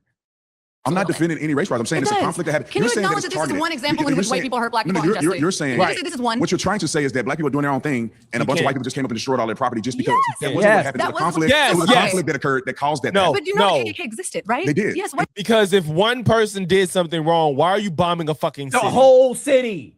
What the fuck are we talking about? One person. No, yes, it was completely wrong. They didn't. I'm not justifying Emmett Till, but it wasn't bombing the whole city. You know, like it shouldn't happen to Emmett Till, and they shouldn't have came in and lynched that man. They should have fucking put him in jail if he actually did it. Do you know if the guy actually did it? I don't think he did. But So y'all didn't attack him. The South. And that was in the South. Where's Oklahoma? I didn't say that white supremacy don't exist. We're not arguing. Yes, that was the point, though. I'm not arguing that the Ku Klux Klan didn't have a negative effect on the black community. We're not arguing that. But that's what we are arguing. The whole point of this prompt is that black people hurt the black community more than white people. And these are some examples of white people hurting the black community. And every time I give you one, you say no. Let's give an example of some things that are elements in the black community that I think that we can agree on. Okay. The single parent household situation with young black men born out of, young black men born and women are born to parents who are not married. Okay, guys, please don't raise the flags on me. I have to make one point, and then I'll get it. Okay.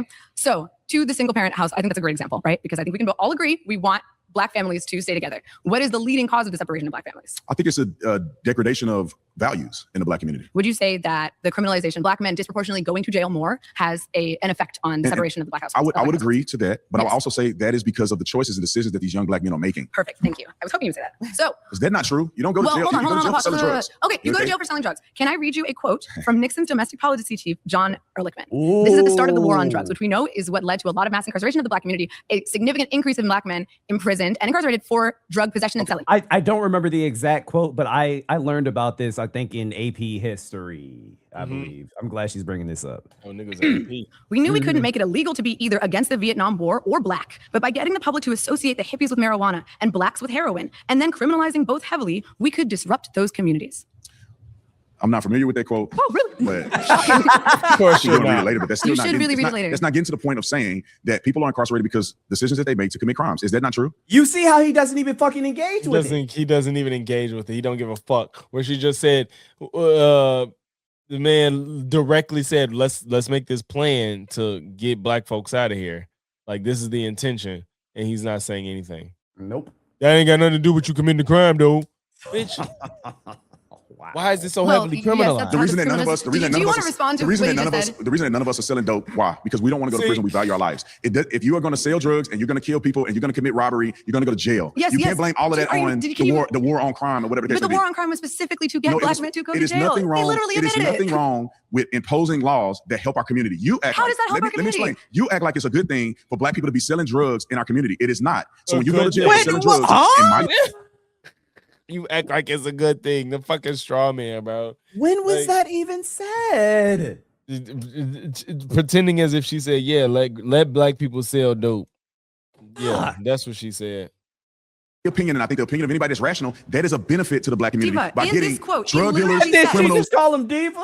Yeah, I believe she did. I don't know if he called it because he never responded. And our communities to be able to thrive, our property value to be able to go up. These people need to go to jail. Dude, not okay, I hear you, thank you. But literally, the domestic policy chief is saying we could disrupt those communities. He is openly admitting. No, I let you talk a lot. I need you to clarify this. Disrupt those communities in what way? What is he saying? Disrupt the communities by heavily criminalizing. To what end? To hurt Why is it okay for the deputy? What's his deputy? I'm sorry, I forgot. You're fine. But yeah, why? You're right. Why is that fucking okay? Yeah, for him to say that, let's purposefully target this demographic, like to disenfranchise them. Like, why are you not addressing that part? What did he do exactly to do it? Like, oh my god. It hurt black people to get criminals off the street. Officer, no, we haven't paused. You guys have gone over. So thank you both so much. Thank you. Thank you. My final surrounding claim is that systemic racism is used as an excuse to avoid personal responsibility. If you'd like to be the next debater, get to the chair in 3, 2, 1. I don't like this claim either, because how do you quantify this? Yeah, it's hard. It's not. It's yeah. I wouldn't have let him get away with this claim. Bro, I gotta use the bathroom so bad. Oh, go ahead. Yeah, you got it. Go ahead. I'll talk to the chat. Yeah. You can still play the video. I used to all right, cool. Yeah, play the video. All right.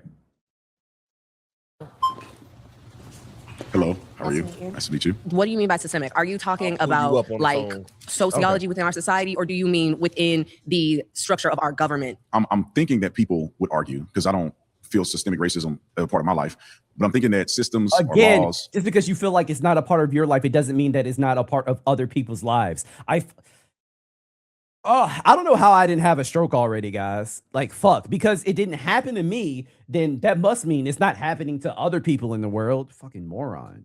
That are put in place or even that are implemented or acted upon to bring down Black people. Is alleged to bring down Black people. You would say DEI was a hindrance to us, because that's a lot of what Republicans like to argue. Is DEI part of systemic racism? That's because that's what a lot of them will believe. DEI, in my opinion, was the overcorrection of injustices that has happened to Black people, which caused, I think, more harm to Black people than good. So systematic racism does exist. How is DEI an overcorrection? And again, and I feel like he's only saying that because these people believe that when it comes to DEI, a lot of these organizations and companies lower their standards, but that's not the fucking case. They're literally just opening up the application pool. And like, for example, we have X amount of white males, and we are interviewing a white male and a Black male with the same credentials. Let's hire the Black male because we don't have as many Black males. That's DEI at work. It's so fucking simple to understand, but people like Charlie Kirk, for example, you know, Officer Tatum's like ex-lover, he wants to make people think as if like these organizations and companies are lowering their standards, and it's just simply not true. I think in part, systematic racism and racism in America does exist. Okay, thank you. You literally I don't think, but my point is that I don't think that it rises to the degree that it affects Black people where they cannot be successful in America and they cannot have the same opportunities as others do in America. I don't think I don't think it's a primary causation of Black people or the things that are elements in the Black community that cause the numbers of Blacks and marker points to go down and be degenerate. So I like to think that when we put in red line districting, when we put all that stuff in, we saw that our schools were greatly affected by that. Also, he called Black people, like the Black community, degenerate, but you are literally in a room with Black intellectuals. You are surrounded by a bunch of Black intellectuals. You don't think there are more of them out there in the world? Saw that the systems within the schools were greatly affected in the way that some were more white schools, and a lot of white districting, predominantly white districting, were way more economically benefited by the community around them than the Black community, who could not afford to grow any kind of economic revenue for themselves within the education system. We weren't able to get certain soccer fields. We weren't able to get different auditoriums for acting and stuff like that. You know, when you're not able to have those kind of like things in your school, how do you expect people to not want to go to the streets? How do you expect them to not want to, how do you expect them to invest in things that they cannot afford within their system? Well, let me give you a perspective here. Not all Black people are poor, right? Well, not all, it's a diaspora. I know you're not saying that, but I'm saying it's a lot of diversity within. So I grew up in a Black neighborhood, right? You sure can, Ant. Within the Black neighborhood, there are those who succeed and those who do not succeed. There are those who go on and get a good education, even at the same school that I went to. There's some that do well and some that do not do well. In my opinion, that's a perfect example of how I don't think systemic racism has much to do with the success of Black people. It's personal decision making. Some of it does have something to do with parents. I feel like you can do good, you can excel, you can be great, and I really do believe that it is a part of your person, you're part of your personality. But I'm saying that there is obviously, you can see that there are less Black people that are able to graduate than white people. There are way more white people that are able to graduate. No, you don't. You don't think that has anything. You don't think that has anything to do with them not being able to afford to continue going to school because of the systems that were put in place. Okay, I have to pause here. I'm so sorry you have been voting. I feel like it is part of it, but she didn't do a good job of explaining like why. Mm-hmm. Yeah. I saw quite a few times. I felt like I'm like she's has the right idea, but she just wasn't good at laying out an argument. Yeah. Out by the majority. Thank you. Thank you. If you would like to be the next debater to the chair, get there in 3, 2, 1. Oh, he's back. All right. I just want to. Can I lay the foundation of this real quick? I was just like about to have you do that. So what I want to say is, and I want us to be very clear about this, and I'm hoping that we all can at least come to a common knowledge of this. I do not believe that there's no such thing as racism in America. There's racism in America. Wow. I'm amazed. I guess he just don't believe in systemic racism, and then like he tried to clean that up too. But nigga, full of shit. You know he can't say that shit. That's crazy that he even said that. I'm okay. There's systems that disproportionately affect Black people in a negative way. But what I'm saying is that I don't think it's close to a primary reason why Black people see success. That's if you acknowledge that, let's talk about it, because that's what we're talking about. Right. Success or do not seek success in America. So I think it's a very minor thing that occurs in society. Everybody has their own engagement with disparity in this country. Some believe it's discrimination. You have privileges of being better looking. You have privileges of being athletic. You have privileges of having parents. All of those things are contributing factors that everybody engage in. Yeah. Racism does exist in part. Systemic things that cause Black people to be behind the curve in part does exist, sure. But it's so not let me get to a couple reason why Black people clarification questions. First and foremost, why are you saying systemic racism instead of just racism? Well, you got to qualify it. I mean, systemic means a continuation of racial practices. Mm-hmm. So you're saying from this point till now, that's why you would say systemic. You believe in interpersonal racism? Can Black people be racist? Yes. Really? Yes. Okay. All right. So you're just wrong. I got you. I don't like this talking point either. It is honestly, and is he talking about race? Oh, we talking about systemic racism. Yeah. Avoid personal. Okay, but it's about racism, but it is off of the topic at hand. Just talking about Black people being racist. He should get to the point. Right. Also, I'm pro-Black, but that's a little too pro-Black. I'm sorry. I just was one thing. I've heard something. I heard Jovan Bradley. He got close to making me understand the whole Black people can't be racist thing, but I just can't square. I just can't make that full circle like of it making sense. Because he just kind of disqualifies interpersonal relationship as, since systemic racism exists, interpersonal relationship isn't based off just hatred or dislike of the race. It's based off of an experience. But it's just doing the same thing. So I don't like that. Right, but my thing is, what if you didn't have those experiences, but you still behave a certain way as a Black person? Yeah, like, or you saying like you've been told like if you never had the personal experience but been told something, so then you behave that way, or is that sure? Yeah, like that's what I'm saying. Like if you didn't have that, it's just hard for me to be like, well, why would you discriminate against a white person if you never had an experience that made you feel that way? But then that also to me gives justification for white people to do it in turn. That's why I don't like that. Don't worry about it. The reason why I asked about like why you brought it down to systemic is because it's a whole. Racism is a whole. It's an entire system, right? So when you talk about Black people being racist, you have to understand the ability to actually flip the power structure and use the premise of race and racism for your benefit. Question: who created race? That's a good question. I'm not really sure. It was a Portuguese man by the name of Gomes Inês de Zurara in 1452. He was actually commissioned by the Catholic Church, and they told him to go out and document the difference between these people, right? Do you believe in race? You believe race exists? No, you believe that it exists? We live in the social construct. It's not biological. So you're saying this man created it, yes, and we perpetuate it? Yes, it's literally Black people also perpetuate it. It's documented. They published 2 papal bulls, one in 1455 and one in 1457. So we're on the same page. The social construct is not really wait. What was the purpose of it being created, though? Well, I'm not sure what his purpose was. I got you. To justify chattel slavery. Right? I do not. It's literally documented. I don't care if I don't agree to that. Okay. I don't care. It's literally documented. Okay. So the point being is that this system was literally created to disenfranchise Black people specifically. It's a structuring maintenance of a hierarchy, which continues to actually create a free and cheap labor class. Chattel slavery. Prior to chattel slavery, there were slaves, but they weren't based off of race. After the creation of race, they engaged in chattel slavery to actually create this free and cheap labor class. Now, but I don't think it was primarily to disenfranchise Black people. It literally was. Slavery was never about race. It was about cheap availability. Never about race is crazy, bro. Like, what the fuck? Oh my god. Slavery was never about race. It's crazy, bro. Race. Holy shit. Why the fuck it wasn't rounding up white folks? I was literally about to say that if it wasn't about race, why weren't there any white slaves? Why don't you just gather them up and get as much free labor as possible if it wasn't about race? Get all that free labor. Like, come on, bro.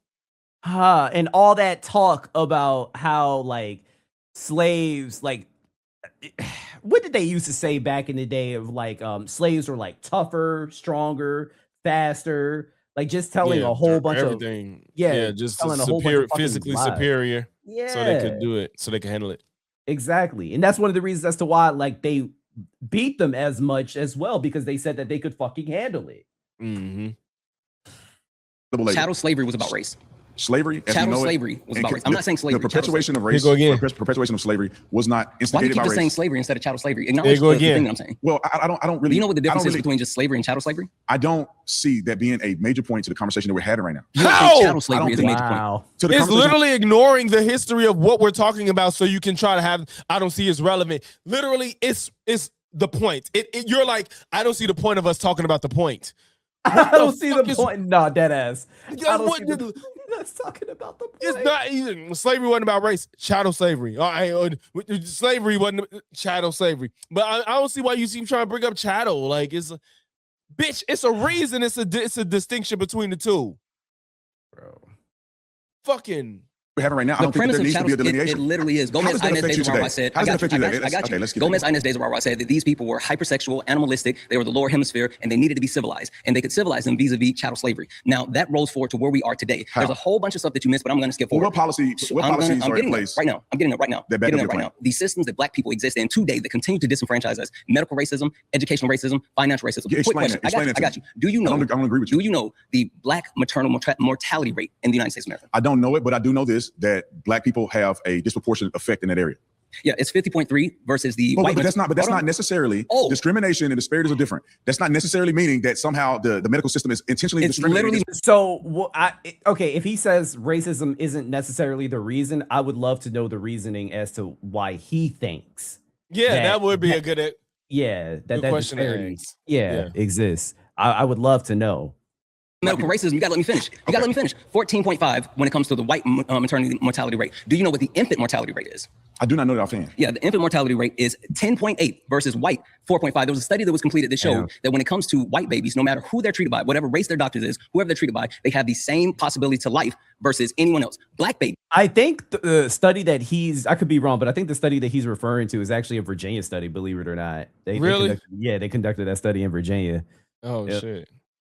Literally, the survival rate for black babies drop unless it's a black doctor taking care of the baby. Everyone else, the baby out of the womb, the black baby has less of a possibility to life. It's literally let me give you a perspective, because just because there's a statistical data point, you gotta work through the data points, because what you're saying is that every white doctor is racist against black people. That's I'm what you're telling you. Oh my God, that's not what was said. He keeps doing that. He keeps making the most straw man argument he can possibly make from when he doesn't know how to rebut a statistical fact that he doesn't know about.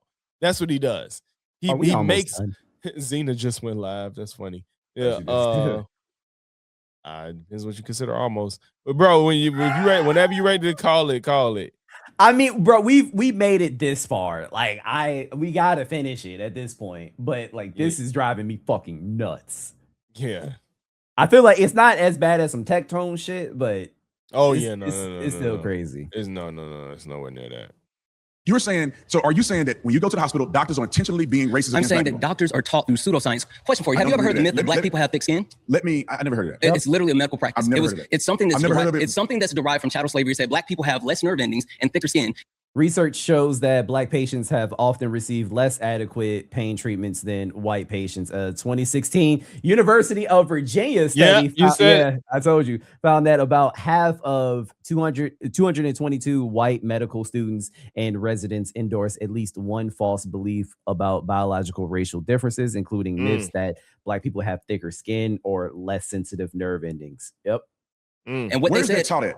In medical school, literally medical school. Black people have thicker skin. I'll give you an example. Now, hold on. We got to break this down. So when you go to the hospital today, they're going to treat you differently because you somehow have thicker skin. Yes. What medical practice? That was a fool. I don't know why Santana copped to that. Why would he say that? Because that's not true. Yeah, I don't know. This is again like when people just be so in the argumentative mode that you're willing to cop. This is not the first time Santana debated Destiny on TikTok once, and he fell into this similar trap by being so argumentative. He was just saying shit that just didn't make sense to say. Okay, so he's a debater in general then. Yeah, he's a TikTok debater, so they're different. He's a TikTok debater. That's his shit.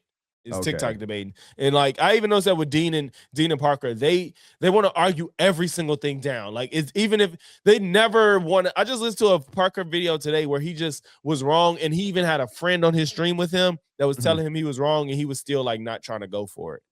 I don't know why they do this. It's okay to fucking be wrong, especially if it's like inconsequential to your argument, right? Like we know that the history of this country has systemic racism. So don't say that today that they're still teaching that you should treat black people different in medical school. That's just absurd. It's absurd. I would never make that claim like at all. You would be better off saying that like white doctors maybe have like a bias. That they're even unaware of. Right. You can even grant that maybe they're unaware of it, but it happens, which is true. I do think that there's a subconscious bias sometimes with people. Yeah. I don't even know whether you black or woman, strong, like maybe even more in shape men. Maybe there's a bias there. I don't know. I'm just saying, like, it's possible, but yeah, the fact check says I don't like that. That shit wasn't even needed for real. But I mean, whatever. They're literally giving less pain medication to black people because they think black people lie about their pain levels because they have less nerve endings. This is literally documented. So you're saying every doctor is filled with racism. And so when a black person goes to the hospital, they won't treat them fairly. They're incapable of treating black people fairly because they're black. What I'm telling you is this is something that has been taught in past. No, it's not. Can I give you direct information? There's literally studies. You think it's a correlation causation, but there's studies on this. All right, throw the flag up, please, for the love of God. Yeah, they got to get him out of there. You're not engaging in the premise just because you don't know the information. I know. This is what you're saying. Can I finish my point about the whole medical racism with the nerve endings? The thicker skin? Go ahead, man. Sure. This was something that is derived from chattel slavery. They literally use this as an excuse. They said you can beat your black slaves because they feel less pain and they recover quickly. Now, and so they use this as it's so annoying because like I'm like in and out with agreeing with him. Like, yeah, that was a problem. He's too argumentative. Yeah. Pseudoscience to say that this still happens today. Black doctors taught the same thing. Are black people? Keep cutting me off. We got to go point by point. You're saying the system is taught everybody in medicine. I have to pause it here. You've been voted out by the majority. Because Tate would have been on the right train. He said, so you telling me black doctors are in here? Tate was on the right path at that point. You telling me black doctors are hearing that you should treat black patients differently and they okay with it? It's like, that's crazy. That would have been the only point this nigga got during this entire debate. Yeah. Yeah. 2, 1. That nigga said, I ain't been up here at all. You're talking about 2026, right? Okay, cool. You want to say that these systems no longer exist in the way that they have before, but kind of going off of some of the other claims, there's a resulting effect that comes from the decades and decades and generations that have not received like fairness and equity. So when you say personal responsibility, even what you say, like, I come from a neighborhood where some people make it, some people don't. It's not that. Like, you have a low floor and a high ceiling, right? For white people, their floor is a little bit higher because they start off with a little bit more. Their families come from a little bit more. They might have better choices as opposed to better outcomes. And I think that if you don't apply that sense of logic into the decision making of what you're saying, it's like you're kind of victim shaming people who already have one foot kind of like in a trap, and they're trying to run this race, but there's like barriers that's holding them back that have been there for decades. Yeah, let me explain. I love what you said, and I think we agree on a lot of what you said. Yeah, I'm not saying that there isn't disparity. There's clearly disparity. You would have to be a fool to say that there's not disparity in law enforcement. There's not disparity in what we've seen with the negative effects of redlining, which we could go into that. You can't, it's not. But wasn't he arguing tooth and nail that, never mind. Never mind. I was going back to redlining because I was like, wasn't he arguing that mostly white people receive the effects of redlining and blah blah blah. Like, yeah, I mean, yeah, he did say that, but he never really acknowledged that it was a problem within the black community. Right. Even if it was mostly white people there, it wasn't as problematic for them. So they weren't there because they were white. Again, that's the problem. Exactly. So I find it interesting that he's like backtracking a little bit here. Mm-hmm. That there's not disparities. What I'm saying is that these disparities that exist, I don't believe that they're rooted in systemic racism, and I don't think that we can't overcome them and become better. I don't believe that because, like, and also some of these disparities, we have a lot of responsibility in changing these disparities. Right. Like we talk about a person's credit history, like that's a personal responsibility thing. We talk about our young brothers getting locked up in prison, the things that we are doing and how we're teaching our young people, the music that we listen to, all of those things are contributing factors that keep us here when white people are here on average. Gotcha. I don't think that there's a system in place that's really holding us back beyond what we've done to ourselves. That's what my claim is. And I'm willing to say, like, you know, as somebody who come from a neighborhood that not necessarily a lot of people went the college route, like I got a master's degree and everything like that. I'm reinvesting in my community and helping people out. But I do think that there's a piece of that you said, like, all of this, blah, blah, blah, blah, blah, blah. And then you said, but. And I think when you say that without like an and, like it misses the mark of having humanity for people who might not, again, like choices are choices. And if I grew up in a neighborhood where I didn't have like books at a young age, I didn't have after school programs, my family couldn't afford a tutor, I couldn't get good lunch. So I'm eating the shit that you know what I'm saying? So it's let's keep that point. I agree with you 100% because, you know, I wasn't always Brandon Tatum, you know, making the money I'm making, all that other stuff, man. I grew up in a very balanced perspective. Sure. And I understand some people don't start from the same place. You know, when your mama and daddy selling dope, your daddy go to prison, your mama get killed, your chances of dealing through trauma is much different than if you had a healthy household. I don't want to come across as saying I don't understand what goes on in the inner city community. And this is more about poverty. No, what I'm saying is this is more about poverty and race, in my opinion. When I was a cop patrolling poor white neighborhoods, they daddy wasn't there either. Right. And they were committing most of the crime in these poverty-stricken neighborhoods. Education was not something that was afforded to some of these people. So it's not necessarily just a race thing.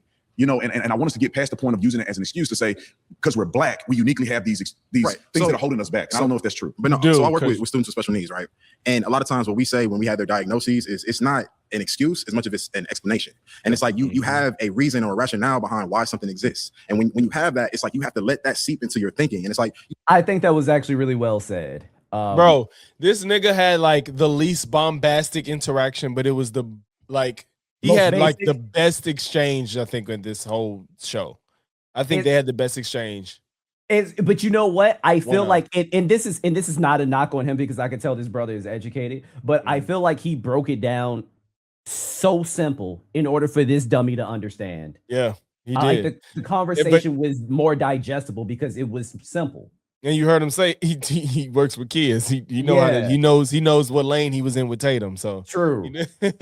True. But I do like this guy. Yeah. You talk about the music or the movies or the TV shows, like it ain't, Goodfellas and Godfather and Scarface and all these stuff with people who don't look like us, who, we got power and, all of that stuff like that. Cool, we got music, but don't act like we ain't seen Tiger King, or you know what I'm saying? And they was out there anyway. But what I'm saying is, it's like they was doing some wild shit on Tiger King. Yeah, they was wild. I'm talking about hits, boy, like literal hits. Like, god damn, that's crazy. There's microscopic like examples you can give of all of these things, but if you just look overall with all of the systems, there's never been like an equitable amount of it that goes towards black folks. And I think that for that reason, you have to embed that into your thinking. And I think again, your claim is not horribly off, but it's also like without regard to the reality of the whole holistic situation. So can we come to an agreement on this? Is that we both acknowledge all of these things happen. We both acknowledge that it's not in part of some of the things that have happened in the black community is not necessarily just an excuse, it's an explanation. Right. But do we agree that it does not prevent you from becoming successful in doing those things today? I think yes, and which is again the practice that I like to do is a yes and, because I think that there are going to be people who transcend what life is kind of like put in their place. But I think for a lot of folks, like it's just like if I have a above average ability, like if I'm 6'5", so it's like I have a leg up on somebody who might have also been the same level as I am in basketball or sports or something like that. But because I have height, I have a little bit higher of a chance. Like if I'm somebody who's from a similar neighborhood with a similar like IQ and all of that stuff, but my parents have access to things that these other parents don't, my outcomes are going to be different. And I think that's like, it's like watching an adult like trying to teach a kid something with blocks, like that's what we're witnessing right now. Like, oh god. You're saying it like it's an excuse, where it's not so much of an excuse. It's like I just want us to be able to have like some people transcend, some people go along with it. Like you have a bell curve, like you have the people that's in the standard deviations outside of the mean, but like the outcomes over here and the outcomes over here are the ones that we tend to focus on. When it's like there's a lot of people in the middle who really just not getting a fair shake at it because these systems are in place that don't benefit us properly. Yeah, I think that I have to pause here. It was a great. Okay. So Logix, I've watched quite a few of these. At the end, don't they pick a person that they want to debate with like one last time or something? Yeah. He gonna pick him. he gonna pick him because this was the only positive exchange that he's had this entire debate. And it was easy for him to understand. I feel like he gonna pick him. Debate, but you have been voted out with the majority. Well done. 3, 2, 1. Hi again. You're back. I am. So I do want to isolate this cause, you think, of Black disenfranchisement just over the course of history, because the thing I keep hearing you say is culture, right? But in psychology, we have this debate between nature and nurture, right? Sure. Every decision, the patterns that come from different populations can be caused by either one of two things. It's like your material conditions, okay, this is the culture you're talking about. This is like attitudes, okay, and behavioral patterns. Or it's like genetically, in some way, you are different from other populations. Like you naturally have less of an inclination towards success. So for Black people, I have to ask you, which one is it? No, I definitely don't think Black people have a less inclination towards success because of some DNA makeup. Perfect. Black people do have a DNA, I guess, expression that makes them a lot more proficient in sports. I mean, that's an advantage. But when you're talking about, like, so your point is very broad. Systemic racism, does it affect you today, and does it affect your life moving forward? I do not believe so. If you believe that nurture, right, is the cause, right, of Black people acting differently, it's not something biological here. We have to ask, okay, when it comes to culture, it can be in part biological. Generational trauma is could be biological. But that comes from, like, again, social standards, okay, issues that are replicated from the material conditions. When I say material conditions, I'm talking about what is around you, what is the infrastructure of your life, okay, what systems are you born into, okay. So if we can recognize that, right, is where the cause is lying. My question to you is going to be, again, where has this equalizer been, right, in the whole status quo between white folks and Black folks? Let's put it this way. I'm hoping that we can get to a conclusion of understanding, because you keep saying Black people as if we uniquely are the only people who are dealing with certain issues in poverty. White poor people experience a lot of similar things as Black people. But not segregation and not redlining. It's not. Right? But redlining. I just told you when you look at the historicity of redlining, majority of the people who were in the red line district were white. Disproportionately. Oh my God. 92%. Redlining and related discriminatory housing practices harm Black communities most systematically, but some Jewish, immigrant, and other ethnic neighborhoods were also downgraded by federal appraisers and local real estate professionals who describe certain populations as inharmonious, undesirable, or an infiltration is crazy. Damn, make them sound like fucking roaches or wasps. Yep. Damn. No, 92. Listen to me. Let me explain it. No, it was not explicitly a factor. Oh, it was, and I can't fact check the right, I hope they do. When you're talking about the creation of the red line from the HOLC corporation, it's a lot of things in my mind. When you look at the delineation line, when they drew the red line, that was after discrimination had already existed. And what did the red lines do? The red lines were more of a revelation of what was happening, more so than a demarcation that created it, because they had already been. None because you haven't looked it up. That's why. A revelation. Yeah, bro. Do you think he like practices these talking points in the mirror? Because there's no way that he genuinely. I refuse. Landed on the word revelation. Yeah. I don't think he practices it. I think he comes up like when he said, thank you for conceding to my argument. Like, he's not good off the cuff. He's just not. I think he just says shit to try to get through the moment, and it's stupid half the time. Because he don't know how to be off the cuff.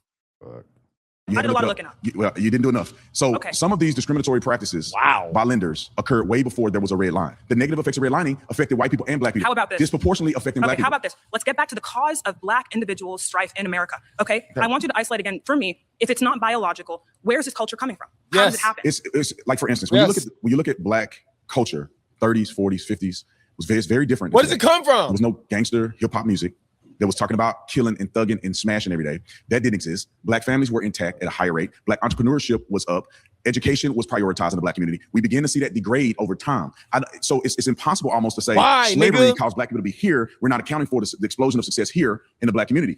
And I'm saying that explosion is the relative. degrading of culture, people falling away from God, not marrying the people they have children with, all of those contributing factors that are perpetuated by Black people has caused a lot of the problems that we see. When we talk about things like rap music, okay, when we talk about the hip hop and whatever, what is being talked about in these songs? It's obviously shootings, okay? It's like life experiences are what are being discussed, okay? When we look at those life experiences, they're much more so being concentrated in Black areas, and that was true in the 30s and 40s and 50s. No, hold on. There was nowhere near the concentration. I would love to see the statistics. Was there Bloods and Crips in the 30s? I want to get like 3 sentences out. That's important in this debate, okay? So once again, 30s, 40s, 50s, there was segregation. Again, we all know this. But Black people still persevered through. And that wasn't even one sentence I got out. And first, be on the same page. We have to understand the same kind of history. So I didn't get any, like, there was no statistic or there's no kind of facts about the wealth in 30s, 40s, 50s that you gave me. Well, hold on, right? What I'm trying to tell you, right, is that this disparity has existed even in those times you're talking about, where there wasn't any, expressions of culture that had to do with music. There was still disenfranchisement. There was still a lack of resources. Hey, HBCUs. What's crazy is she's not saying anything that you have to like rebut. That's what's fucked up. She ain't lied or been dishonest. Like, he's so quick to try to cut her off with everything that she's saying. It's weird. You know what? It might be that he already has it in his mind that these people are just misguided or that they're going to lie no matter what. So everything that comes out of their mouth is like not factual or dishonest. Mm-hmm. We're still underfunded in those time periods. And we saw that Black people, for the most part, did not have home equity, which is the greatest way that you can essentially create generational wealth. That was all true. But yes, some of what you're saying is true, but I don't think it's the end all be all in success of Black people today. Like, for instance, all of the things that you're referring to hundreds of years ago, 60 years ago, I'm asking you right now, do those things that happened then have a profound negative effect on Black people in perpetuity? Of course. And I'll tell you, I have to stop here. The clock has run out. I'm so sorry. Thank you guys.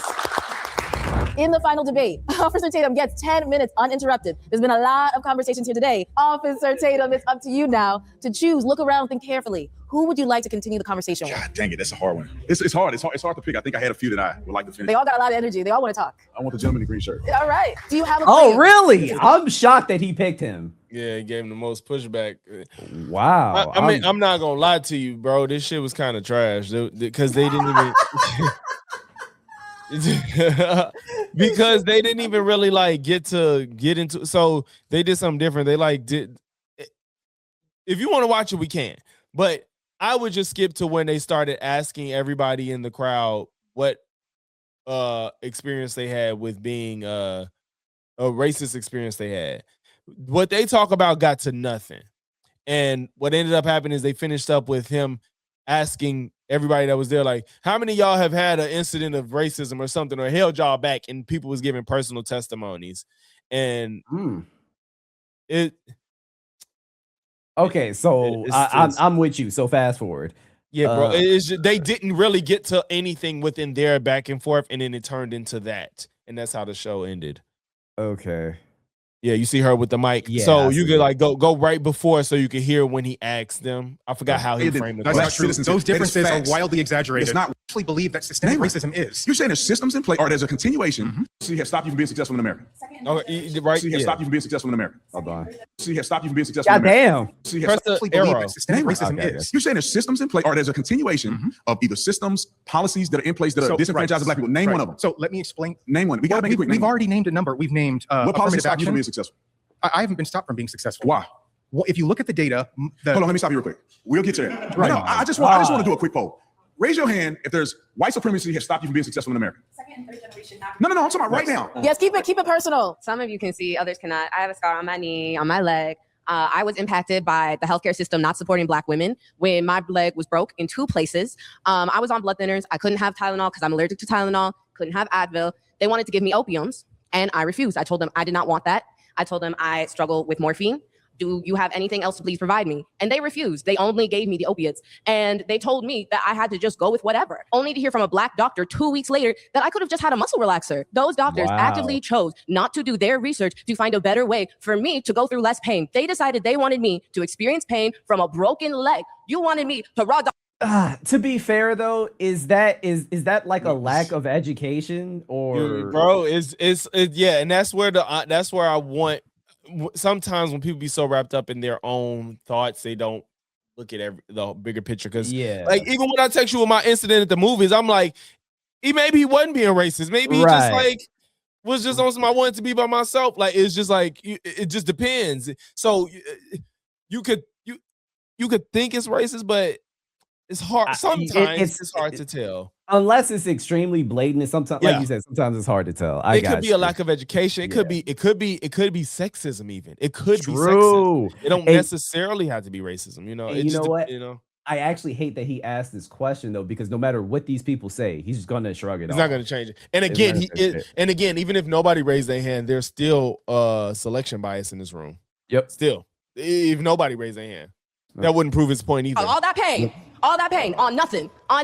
Okay, so I used to work as an assistant manager at the mall, and I had a white manager, right? There was a huge discrepancy in the count of sales of the hats inside the store. And because I was, for whatever reason, right, the target, they hired trained law enforcement to come and interrogate me under the pretense of first, like, hey, like, how are you doing? Like, how's your money troubles? How's this? How's that? Just to essentially lock me into a story where I was committing this retail fraud, right? They had at least 40 hours of store footage of me working my shifts where there wasn't a single instance of me stealing anything. But because I'm the only dark-skinned Black person working in the store, they had someone try to come and frame me for a crime, essentially. I'm currently getting my MBA from Berkeley Haas, and as a result of Trump's policies removing DEI and such, my scholarship was removed. And this has caused, in addition to his new policies, it's caused a cap on the loans. I'm currently financially struggling because I have to figure out how I'm going to pay for my next year's school.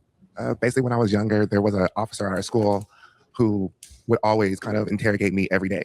I never said anything because, unfortunately, what can you say when you're Black and alone? You kind of got to go with it and just go about your day. and the officer was never disciplined. Financial racism. I'm first generation person to go to college out of my family. I had to fill out the FAFSA. I was specifically disproportionately targeted for predatory loans. I got into 3 colleges. The only college that offered full scholarship, which is an HBCU, the State College, University of South Carolina, specifically targeted me with multiple loans instead of offering scholarships. Later, when I started working, because I was low income, so I had to continue to make money and also go to college, I had to take on those predatory loans, which then put me behind after I graduated as far as being able to accomplish the next level. Specifically, if you take a look at the way that they finance the loans inside of the United States of America, it's disproportionately Black people have these loans where white people get specific grants, even though if you look at the actual transcripts and the testing, they're very, very parallel. I'd just like to say that the idea of us having to explain racism to a Black man is absurd. I have experienced discrimination. The reason I responded no to your question was if it held me back. No, it didn't hold me back because I fought against the discrimination, but I was discriminated against when I was looking for housing, when I was trying to get my master's degree. One guy even told me it's not because you're Black. When I saw a bunch of white people, he did not want to give me housing. I was also targeted by the police on multiple occasions. And then 2 weeks after Donald Trump became president, I was on my lunch break at my job and a white guy drove past me and yelled white power. He was emboldened because of Trump's rhetoric. And that I've been called the N-word just walking on the street multiple times by white people who feel emboldened by Trump's rhetoric. Like, he doesn't believe any of this. Yeah, he don't. He like be full of shit. Yeah. And like we've seen people be more overtly racist since Trump. Because of Trump and his administration. Absolutely. Yeah. And again, like I think that I'm starting to hate this word, but Officer Tatum is being disingenuous here because he has a fucking Twitter. He's on Twitter. He tweets, bro. He sees racist shit every day. Yeah. Yep. Like, come on, man. And so I have struggled against difficult odds, but it hasn't stopped me because there's something inside of me that is determined to succeed. And it's because I want to help people. I want to be that person that I did not have. And so Black people have striven against nearly insurmountable odds. That does not mean that there is not systemic racism. So I actually wasn't going to respond at first because just like he said, I don't think that it held me back, but I actually had a full EEOC claim that I got fired based off of my race. And it took me years to get like my back pay and everything like that. And the basis is that there was like a discrepancy for like $35. And they tried to compare that to somebody at the same job who had did something for like 3,000 plus. And they tried to put us in the same basket when I just took the 35 on my wallet and tried to be like, oh, like it was a mistake. They fired me for that. But then on top of that, I came to find out from my coworkers that they had said things like, they needed to staff the store based off of the demographics of the city and that there were too many Black people working in there, that it was like driving down the consumerism. So at the end of the day, it didn't prevent me from being great. Like I was going to be great regardless, you feel me? So that wasn't why I wanted to speak up, but it happens, bro. Like, you know what I'm saying? Like it's not bad to say. I don't, I'm gonna just stop because I see bro tripping, so we good. Honest to God truth, I've never experienced systemic racism or anything or racism. I've experienced a person say something racist to me, but it has no material effect on my life. It didn't stop me from doing nothing. This person said, call me the N-word while I was a cop, and I don't think it hurt me for 35 tenths of a second. So I have never had anything racist, systemically, systematically that prevented me from becoming. Right. That's very true. You're a fucking cop. You got power over me. Like, you think I care when a kid called me stupid head? Like I do, like what the like I don't. Of course you don't care, bro. I could drop kick you in your fucking face if I wanted to. Like, if a cop call a civilian N-word, what do you think that does to the civilian? True. Yeah. Because a lot, if you think about, because I can't do anything. I can't do anything to you. I probably, even if I do report you, it probably nothing to happen. Not a damn thing. Coming as successful as I am today, not one thing. Now, can I respond to what everybody's saying? I think that when I listen to everybody's statement, there is no unequivocal proof that what happened to you was specifically because of the color of your skin. And we need me to be like, you N-word, I am discriminating against you because of your skin color. Then now go run and say that I'm racist because I'm telling you. That's what he wants. That's what he needs. Bro, it's crazy. It's funny because like I actually, and I feel like even if I told this story, he wouldn't believe me, but I actually have a story of me not getting a job because I was Black. Like really? People that work there, and I worked there part-time, but there was a position that I applied for. It was like a higher position. A couple of the guys, and I think one woman that worked there, they told me that I didn't get the job because they were like, yeah, they're pretty racist up there. We all knew that you weren't going to get it, but like, how the fuck were we going to tell you that? We all felt uncomfortable. You saying somebody that worked there said that to you? Yeah. They knew that the hiring manager was racist, but it also makes sense because like the place that I was working at the time, it was in the country. It was Goochland, Virginia, bro. There is nothing in Goochland. If you know anything about Virginia, Dal probably knows. I don't know about that city, boy. Yeah, it's butt fuck nowhere. Yeah. Talking about systemic. We're not talking about one-offs. You guys are giving a scenario. But he asked. We asked. He said anybody. You giving me one-offs. We asked. How are they supposed to testify to systemic racism amongst a group Other of people? That's what I'm saying. Wow. That's crazy. But what I'm saying is that the occurrence that you are alluding to seems to be a one-off thing. It's not systemic. It's not a system. Oh, it's your one-off experience as a I'm gonna have cop. to stop you all. Right. Santana, I'm going to have to stop you all here because that's all we have time for. We tried something new, all right? So we are out of time now. I want to thank you all. You really brought your passion and your energy. I really appreciate you guys. So much respect. Give yourselves a round of applause. There's something about her that I don't like. And it might be because of the way she treated him, but I get why you say that, though. Yeah. You feel like her smile is a little fake. Yeah. Something about her rubs me the wrong way. Yeah. Thank you, guys. I appreciate it. Really appreciate it. All right, Officer Tatum, I also want to thank you for listening to everyone and being really graceful. I know it's not easy, so I really appreciate that. Thank you. Now it's been a great conversation. Would you be willing to continue this conversation on our podcast? Yes, I would love to. All right, well, thank you so much. Why she And I thank asked that on the camera? audience for watching. I'm sure I know. They never did. They never done that before. Usually it just pops up the follow-up. But maybe they did that to hype it up, like keep y'all eyes on us for the follow-up. Maybe that's why they did it. And maybe he previously agreed to it too. That could be the case. Who knows? Mm-hmm. All right. We off this. Yeah, we good. We good. Hey man, that was fun though. That was fun. I wish it wasn't as long, but it was fun. I can tell we both started to get tired. We was both like, we gotta let this play out, man. Yeah, but dog, like I feel like we got hella clips out of this shit too. No, we did. That bot gonna be on overtime. Oh yeah, most dev. But we need to do this more often, man.